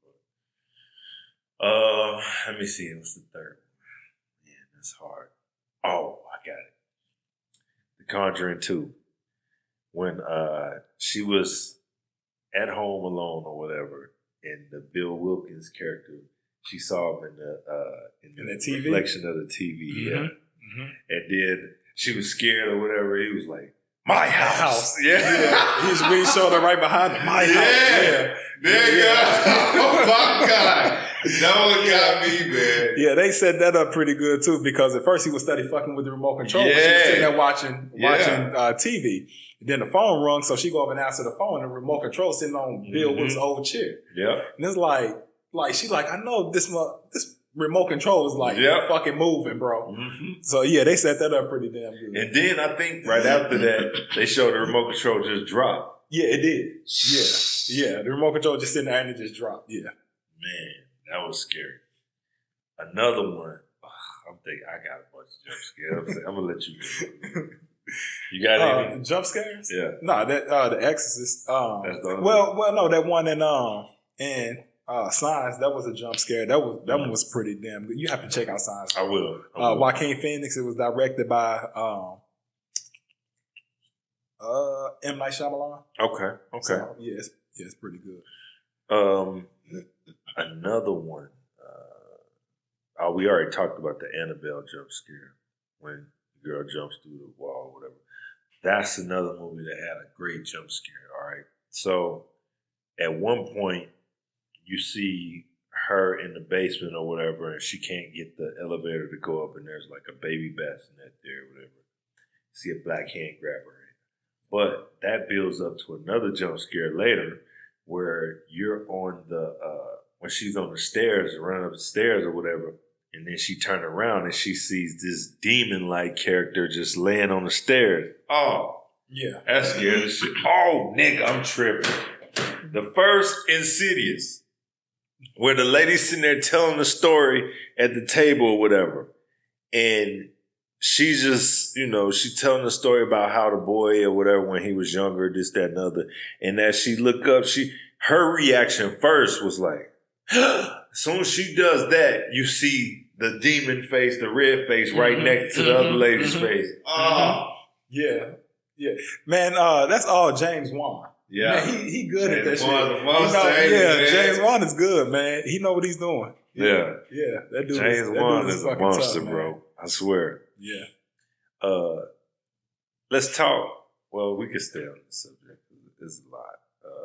The Insidious, I think 3, the one with the girl with the broken leg and shit. It was a scene that was super creepy. She's walking in the street, and then she looks to the side and she sees this figure or whatever waving at her. And as that's going on, all of a sudden somebody just hit over the car. Bam! I was like, oh shit. Now see, in that movie, the most wild part to me was when you saw the water footsteps. Like walking and then went up the wall and then went out the window. Yeah. That was I was like, damn, that shit is dope. That was crazy. Yeah. Another movie that was like, well, it wasn't jump scare, but it was crazy how they shot it was Oculus. Seen that? Oh yeah, with the mirror. Yeah. Well, Oculus, that was a scene where I don't know if she ate it or not, but she was seeing an apple, but it was really a light bulb. Oh yeah. She lit the light bulb. Yeah, I'm like, what the fuck? Yeah. Just the way it was shot was just crazy to me. And then, you want to see something that's fucked up. That's in that same vein. It's this movie that just came out. It's called Bring Her Back. and it's an A24 movie. Okay. And there's a scene in there where like this little, I think it's a little girl, but it looked like a little boy because they shaved all the hair off. Bro, it's this scene in there where this person is like chewing on something and it's like really fucked up. But I'm not gonna ruin it, so whenever you see it, whenever you see it, you're gonna be like, oh, goddamn. Yeah. But bro, bring her back. What about Twisted movie? Twister? Like, no, a movie that had a twist that just had you like, what the fuck? It's a Western, Henry. Old Henry. The name of it is Old Henry. Oh, man. It had a twist in the end. I was like, best twist in the movie ever. The greatest, well, I won't say the greatest, but I think the most famous twist was in Sixth Sense. Oh, fuck. Yep. When he found out that he was really not dead, it's like, what the fuck? Yeah, bro. Yep. And then it all made sense. It's like, and it all made sense. That's M. Night Shyamalan. Yeah. They shot that. Yeah, bro. Yeah, definitely. I'll tell you another one. The Sixth Sense. Yeah. The Dark Knight Rises.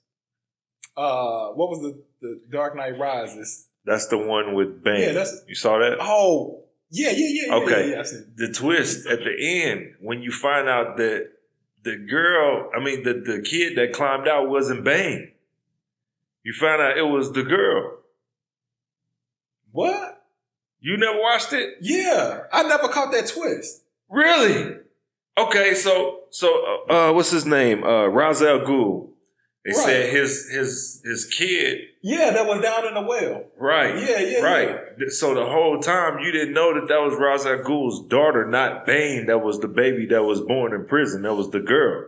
Bro, I never caught that fucking twist. Yeah, and Bane was like her protector in prison. That's why Bane's mouth was all fucked up. At one point, he looks up after he seen her climb out, and he like, what the? I was like, that wasn't Bane? Bro, I never caught that. You thought I never fucking caught that. That was a little boy in prison the whole time. It was a girl.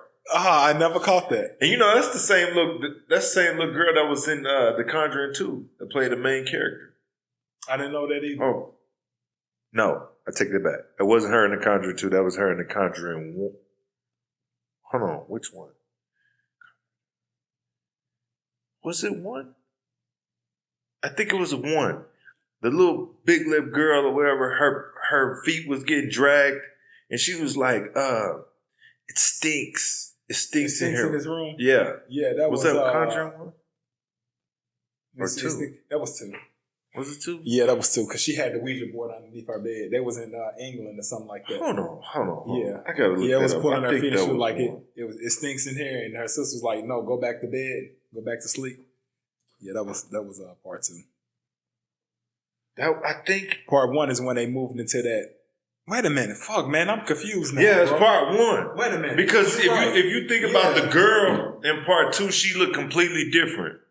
So it was part 1. Yeah, it was part 1 because she was one of the Parham daughters. Because they had like 4 daughters or some shit like that. She was like one of the middle kids, and she was just like, yeah. She was like, oh my God, he's behind the door. Yeah, that's the girl part 1. That's the girl that played Bane. Played the little girl that climbed out the hole. I didn't know that. On the Dark Knight. Yeah. And I'm like, damn, that is that little girl. But that was a big twist. Let me think. What's another big twist? Yeah, the Sixth Sense. That was hard to beat. Yeah, that's the GOAT. Yeah, Sixth Sense is the GOAT, bro. Yeah. Oh man. Yeah. That was the best twist ever, man. Especially when that ring fall and it's spinning around and you realize like, oh man. Mm-hmm. And then the whole time that woman like, oh God, bro. You didn't know he was dead. You didn't know he was dead the whole time. And she like going out on dates and he like pissed down in the basement, pissed off and and it's like why she take her ring off? Like she really mad at him and it's like they was really going through like this marital drama and the whole time. Man, bro. And then the little dude like I see dead people. Right. I wonder if he knew he was dead. Man. Because it never said if he knew He had to have, because remember he told when he was in a car with his mom, and he was like, it was a bike accident up there, and she was like, how do you know? He was like, because I see them standing next to my window. You remember that? So he knew. I think he knew that people were dead. But see, they was talking to him. Yeah, because dead people could talk to him. Yeah. But if he never knew he was dead, how can he tell him? Oh, I think he was in denial about being dead. I know, but I'm saying how the reason why the boy knew is because they would tell him what happened or how they died, but he never did. No, so I'm wondering if the boy knew if he was. yeah. I don't know, G. Yeah. I don't know. That's crazy. Man, the Sixth Sense is tough. Sixth Sense was the shit. Yep. Man, we on a hell of a roll right now. Let me see. So let me see. What's a scene where you saw continuity errors, like a specific one? Because the first one that comes to mind with me was the Fast and the Furious, the part where they was running from the Chinese guys, or they was chasing the Chinese guys on a motorcycle, and they shot up this burgundy Lincoln, and then they drove past it again. A little bit later, shot up the burgundy Lincoln, and they did it again. And you saw the car go by the burgundy Lincoln. I'm like, what? Yeah, it's the same fucking cars y'all keep shooting up and using in the background. Yep. Probably. I mean, I see it so much, man, that it's so often. But Bad Boys, whenever driving a Hummer through, when they was, I think in Colombia or something, he was driving a Hummer down through all the houses. Yeah, then the mirrors broke off, and then you go into the next scene, and the mirrors are there. Back. So, yeah. You're right about that one. So, but yeah, it's man, I see that shit so much. No. Yeah. How do you feel? Well, how do you feel about the Fast and the Furious movies? It became a money grab. Yeah, they lost me, man. It became a money grab. I like 7 because of the element with Paul Walker and shit.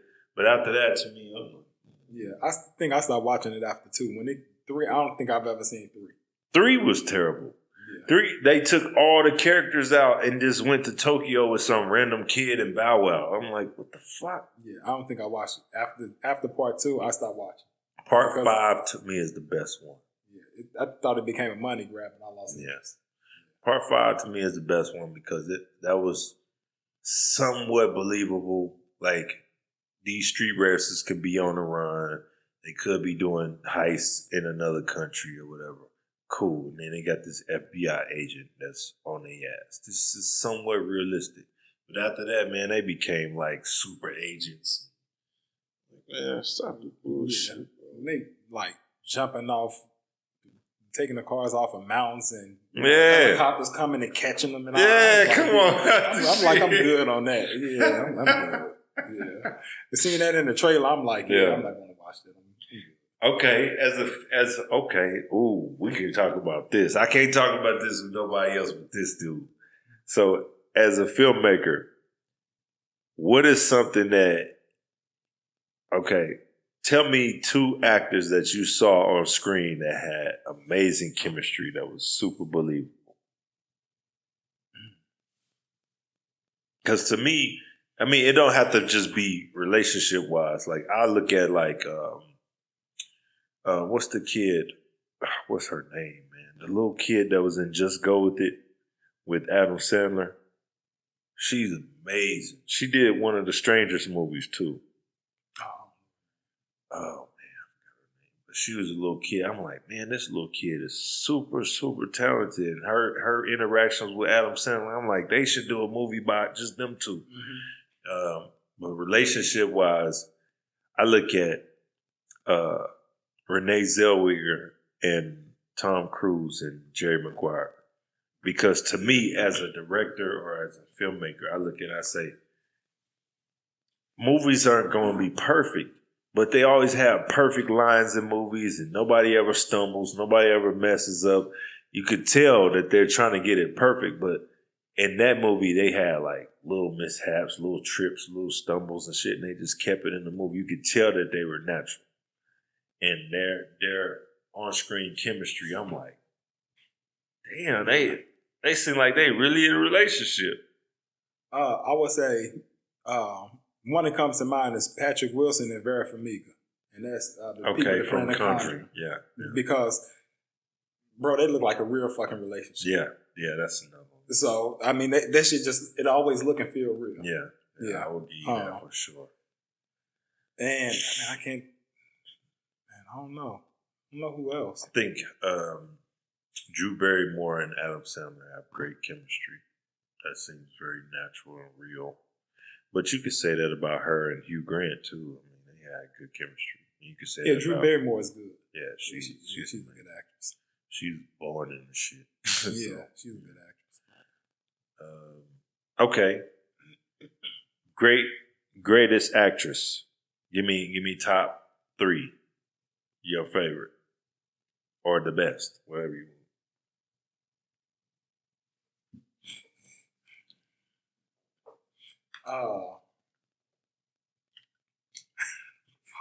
Actress? Mm-hmm. Oh, boy. I like Ana de Armas. She's good. That's what she ballerina. Okay. Main chicken ballerina. She is good. And she looks a lot younger than what she is. I was surprised I saw her. Mm-hmm. She's really good.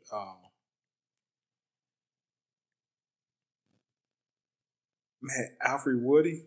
Alfred Woodard, yeah. Whatever her last name is, she's good. She's pretty solid. And man, Angela Bassett is good. Angela Bassett is on my top. Yeah, for sure. Angela Bassett is fucking good. Man. I gotta take her.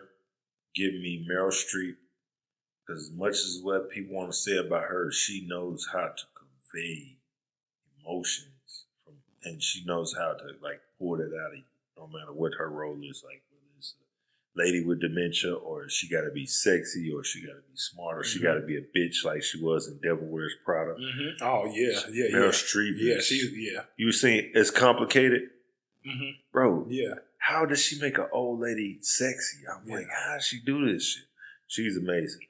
But then I gotta go Charlize Theron, because if you watch her in Hancock, completely different character than she was as Cypher in the Fast and Furious, or when she played the one where she's like a big kid that wouldn't grow up and shit. Like, she's amazing, man.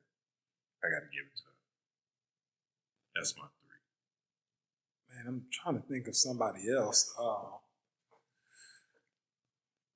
Oh man, fuck, bro. I'll have to see him and I'll be like, oh yeah, I really like her. She's really solid. But let me ask you a question. Sure. You being a director, who is somebody that you would want to work with? One person. Want to work with? Yeah. Man. Who would I want to work with? Probably, believe it or not, probably Margot Robbie. Because Margot Robbie, to me, seems fun on set. Like, I've watched her behind the scenes, and I'm just like, yeah, she seems very fun. But another one is Shia LaBeouf, because I think Shia is super. Like, Shia is so talented. He's like that really, really rich kid that just doesn't respect money. Like, he doesn't fully respect his talent. Bro, he come off like that in real, like that's who he is probably in real life. Yeah. His talent is so far and ahead of everything. It's just like, dude, you should be sharing this to the world. Like, you should be doing movies every year. You're just that talented. Another one too is Tom Cruise, because I feel like Tom Cruise is willing to do anything to get the shot, and he really takes his acting seriously. If you see the behind the scenes of the first Mission Impossible, the scene where he drops down on the cable, they did that several times. He hit his face, all this stuff, and he kept dropping down the cable. And when he finally got it, he said the director would not yell cut. He's still holding it for like however much. And then he says real hard on his core and shit. Like that. I like Tom Cruise. Yeah, he broke his ankle in Mission Impossible. Like when he jumped from, I think he jumped from like one building to another building. When he landed, you could actually see it, like his ankle fucking broke. I saw that with Jackie Chan and took off running. Yeah, he didn't break character. I saw that with Jackie Chan in Rumble in the Bronx. He broke his ankle he did this pole thing where he takes a pole and then falls over to something else. He broke his ankle. They even put a cast on everything and put a fake sock that looks like his shoe. He kept running on it. I'm like, this motherfucker is crazy. Yeah. And Tom Cruise, he do his own stunts. Like he don't want to stunt up with that. So right. Yeah. I saw the scene. I think it was the last one. It wasn't the one that just came out. It was the last one where he drives the motorcycle off the side of the mountain, the cliff. And every time they did that shot, I think the motorcycle was like $20,000. Drop it off. He's like, all right, do it again. Boom, another one. I think I can do it one more time, make it better. So he's wrecking $20,000 motorcycles every time with every single jump, and he's using a parachute. I'm like, this guy is nuts. Yeah, and I think he loved it. Yeah. I gotta give it to Tom Cruise.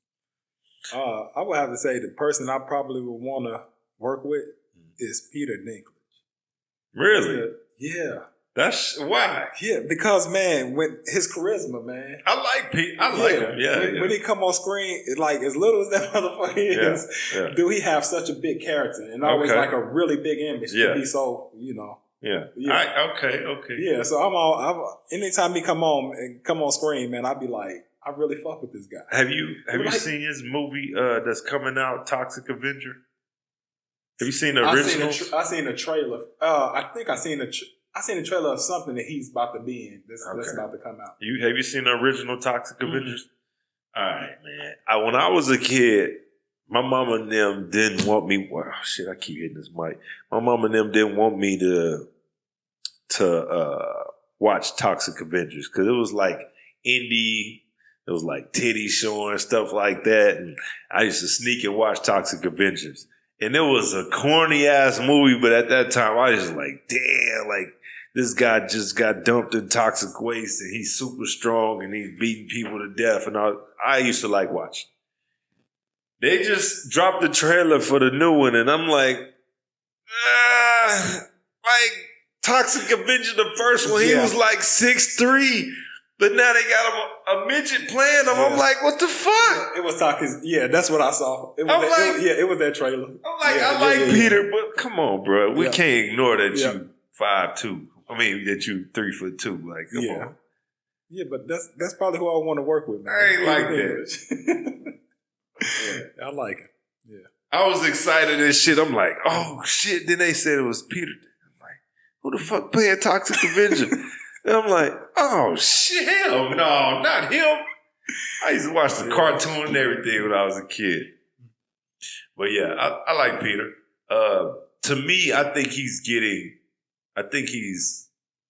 needs to do a couple of different movies because now people just see him as Tyrion Lannister for the most part. Oh, yeah. Yeah. Typecasting.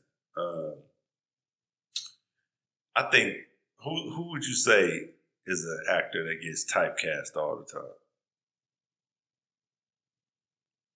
My favorite. Go ahead. Probably fucking Mike Epps. Yeah, that's true. Yeah, he really can't do nothing else but Yeah. Yeesh, you ain't lying. Everything he's the same. Not Kevin. Kevin Hart. Yeah, Kevin Hart is the same character. Everything he plays into. I would say he's not like a major actor, but the guy that plays Hector on Fast and Furious, the Mexican guy. Oh, God, he's always playing like this Mexican gangster and everything. I'm like, damn, dude. Yeah. And his name is always fucking Hector. Yeah. Bro, every movie his name is Hector. Yeah, he's the same thing. Every movie his name is Hector, bro. What's that one guy with the God? It's gonna bother me because I know his name. He's got the woman tatted on his chest, the Mexican guy.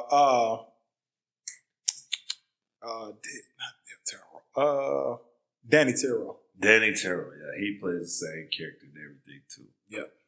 Yep, he sure do.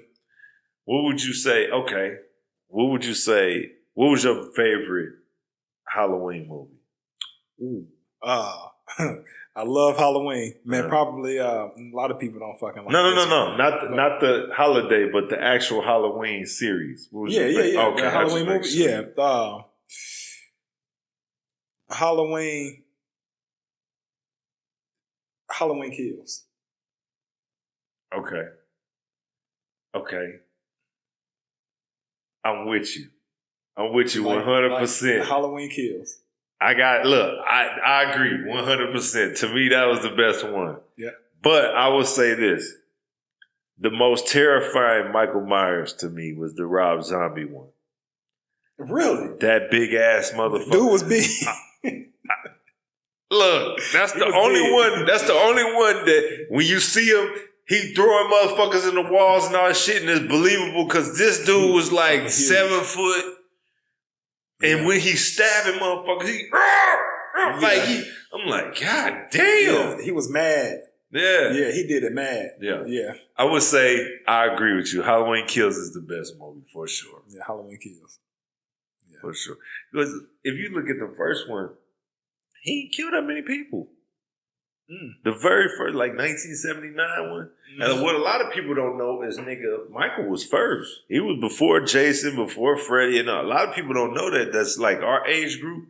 They just like, oh, Jason and Freddy is here, and Michael is like somewhere in between. I'm like, nah, Michael's first.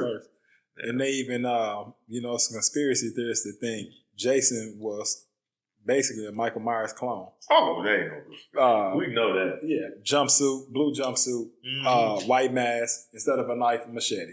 Yeah, and you know where that mask came from, right? In part. The Michael Myers mask. Yeah, that came from dude in part 3.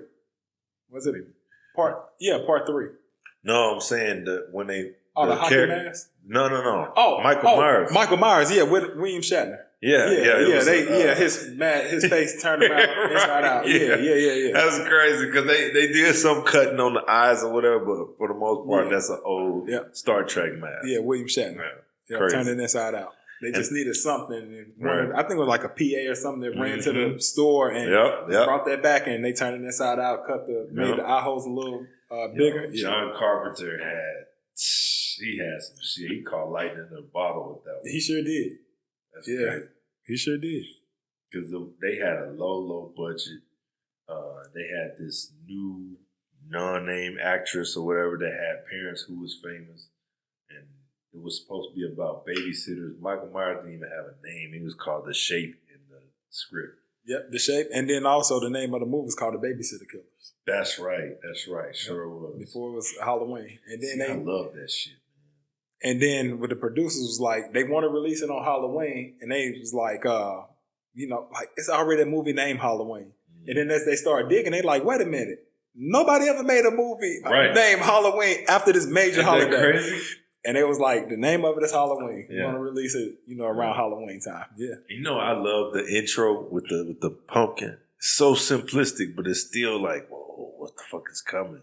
You know what I'm saying? Mm-hmm. And then to have that music fall in your lap like that. Yep. And John Carpenter, he wrote that score. Yeah, it was all him. Yeah, all him. Yep. You can tell we watch documentaries. Yeah. So, what's your favorite behind the scenes that you've seen?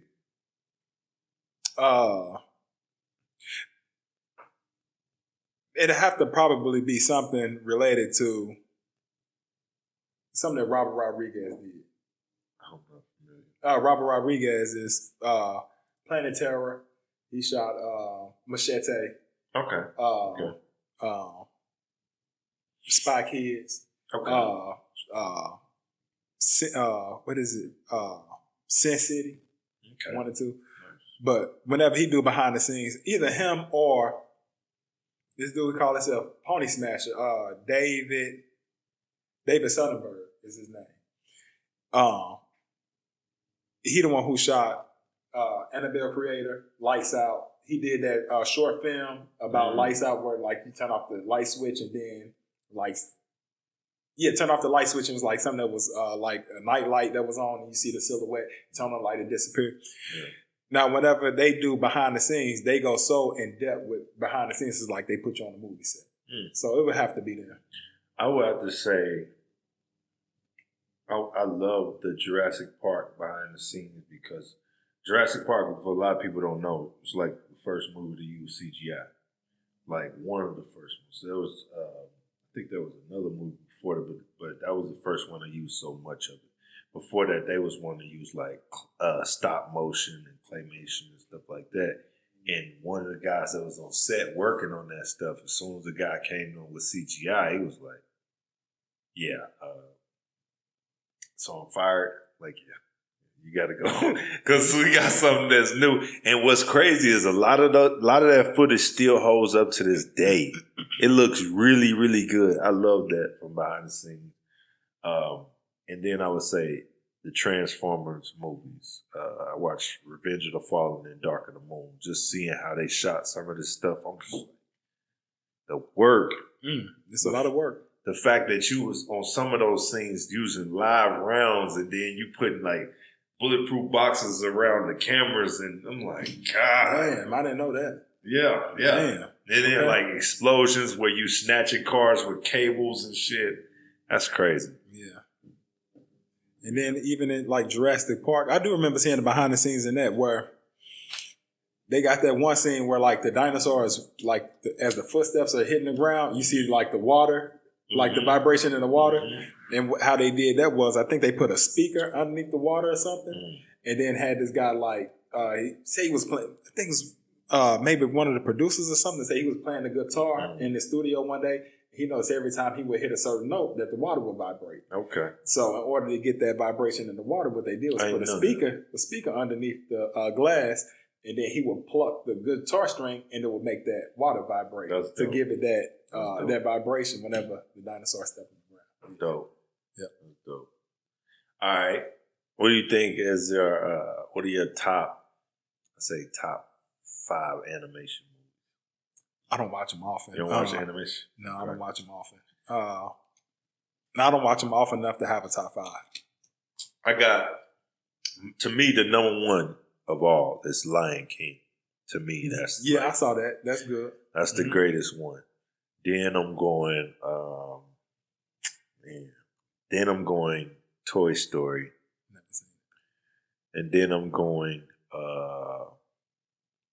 that Chipmunks Adventure movie.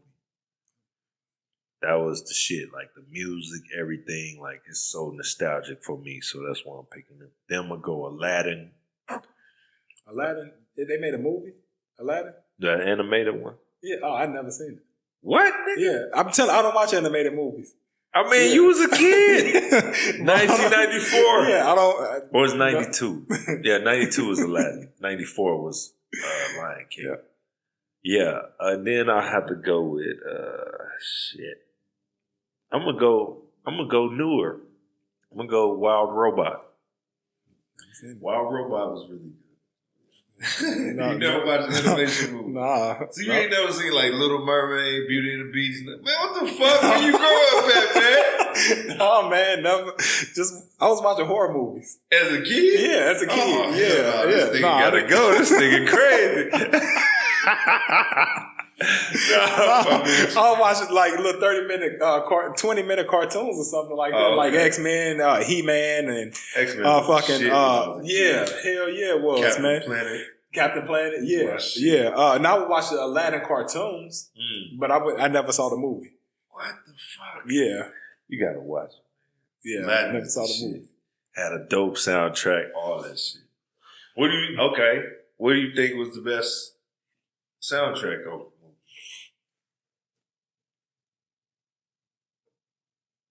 I really like the soundtrack for In Too Deep. Good one. That's a good one. In Too Deep had a fucking banging ass soundtrack. I'm gonna say I love the Above the Rim soundtrack. Yep, solid. Yep, solid. It had hits back then. Right. Yep. The Bad Boys 2 soundtrack was above it.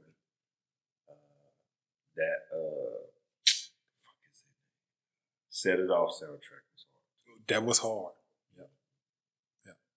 Yeah, In Too Deep, that motherfucker had hit after hit after hit. And I know it was one of them that Dr. Dre produced, Deep Cover. Deep Cover did have a hard soundtrack. Yep. What do you think is like the biggest struggle when it comes to like filmmaking in general, music videos, film, whatever, commercials? Location. Location's hard. Yeah. That, and then a close second, and then depending on the day, it could be first. Getting actors and actresses. To me, that's my number one. Actors and actresses. Like, what the fuck? Location to me is a lot easier because it's like what I shoot, I can just change it to something else. To me, the actors, I have a certain vision that I want, and if you're not with that, I can pretty much. I don't want to toot my own horn, but I think I can pull emotion and get what I need out of pretty much anybody if they listen. But it's like, man, when people just feel like they deserve the world and they can't do this, they can't do that, and then you got to work around their schedule and their bullshit, I can't stand that shit. Yep. Yeah, people, man. Yeah, getting the people together and getting people that's serious. So, yeah. And I'm with you. You know, once you're in front of the camera, then yeah, I could probably pull out the emotions and all of that stuff that I need to get out of you, but you actually have to show up. Yeah. It's one thing about doing plays and shit. Plays to me it's got to be way harder because you got to be on point. All that ain't no cutting and doing it over and none of that stuff. Like, so for an actor to come from theater and then trying to do movies, it's got to seem simple. But man, ironically, a lot of people that work in theater, they don't want to be in front of the camera. Ain't that crazy? It's wild. Yeah, it's wild. Crazy. Yep.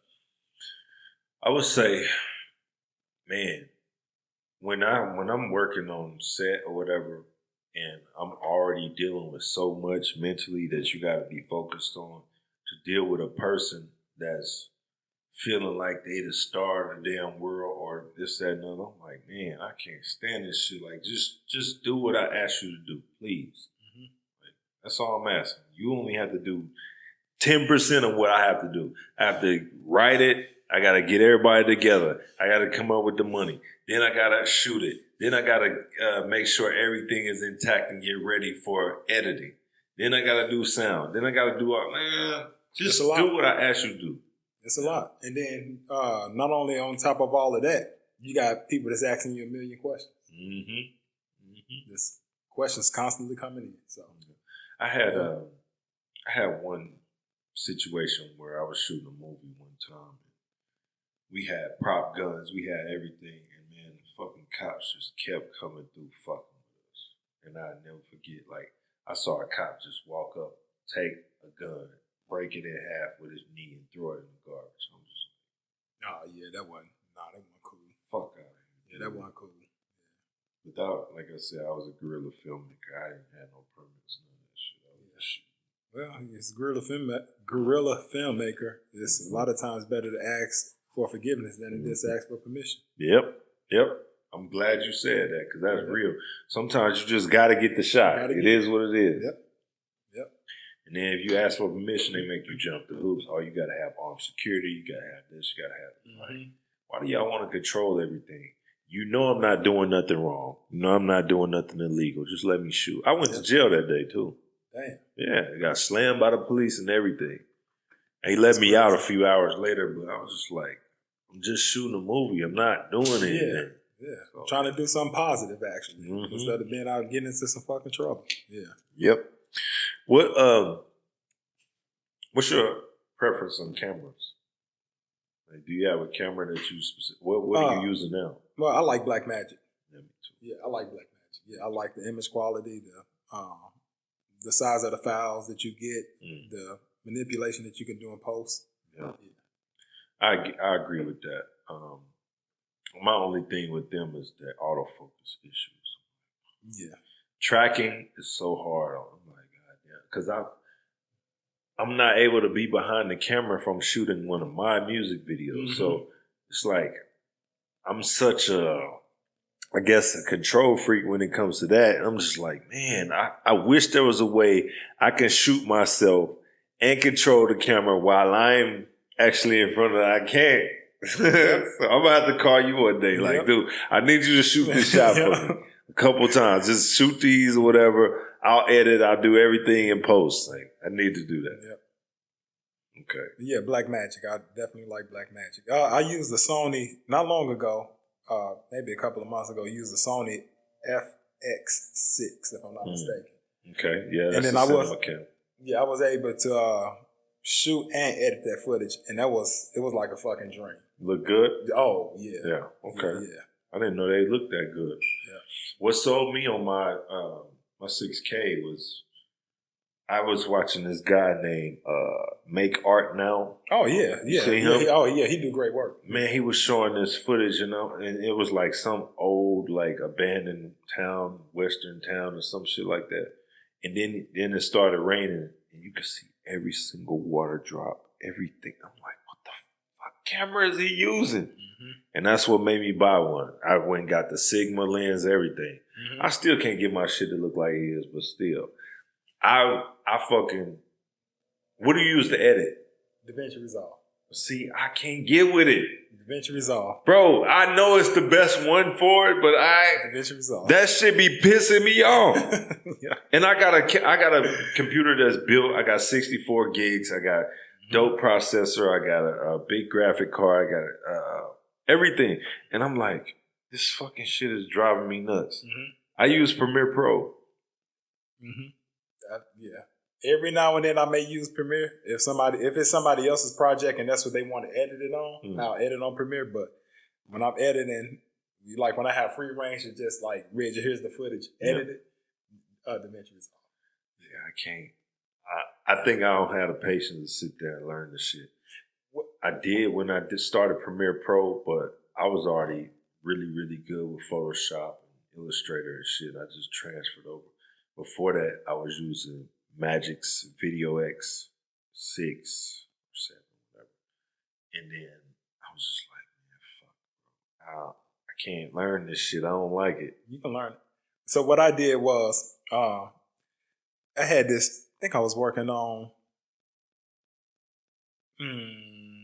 it had to have been a short film. I'm thinking it's maybe a feature.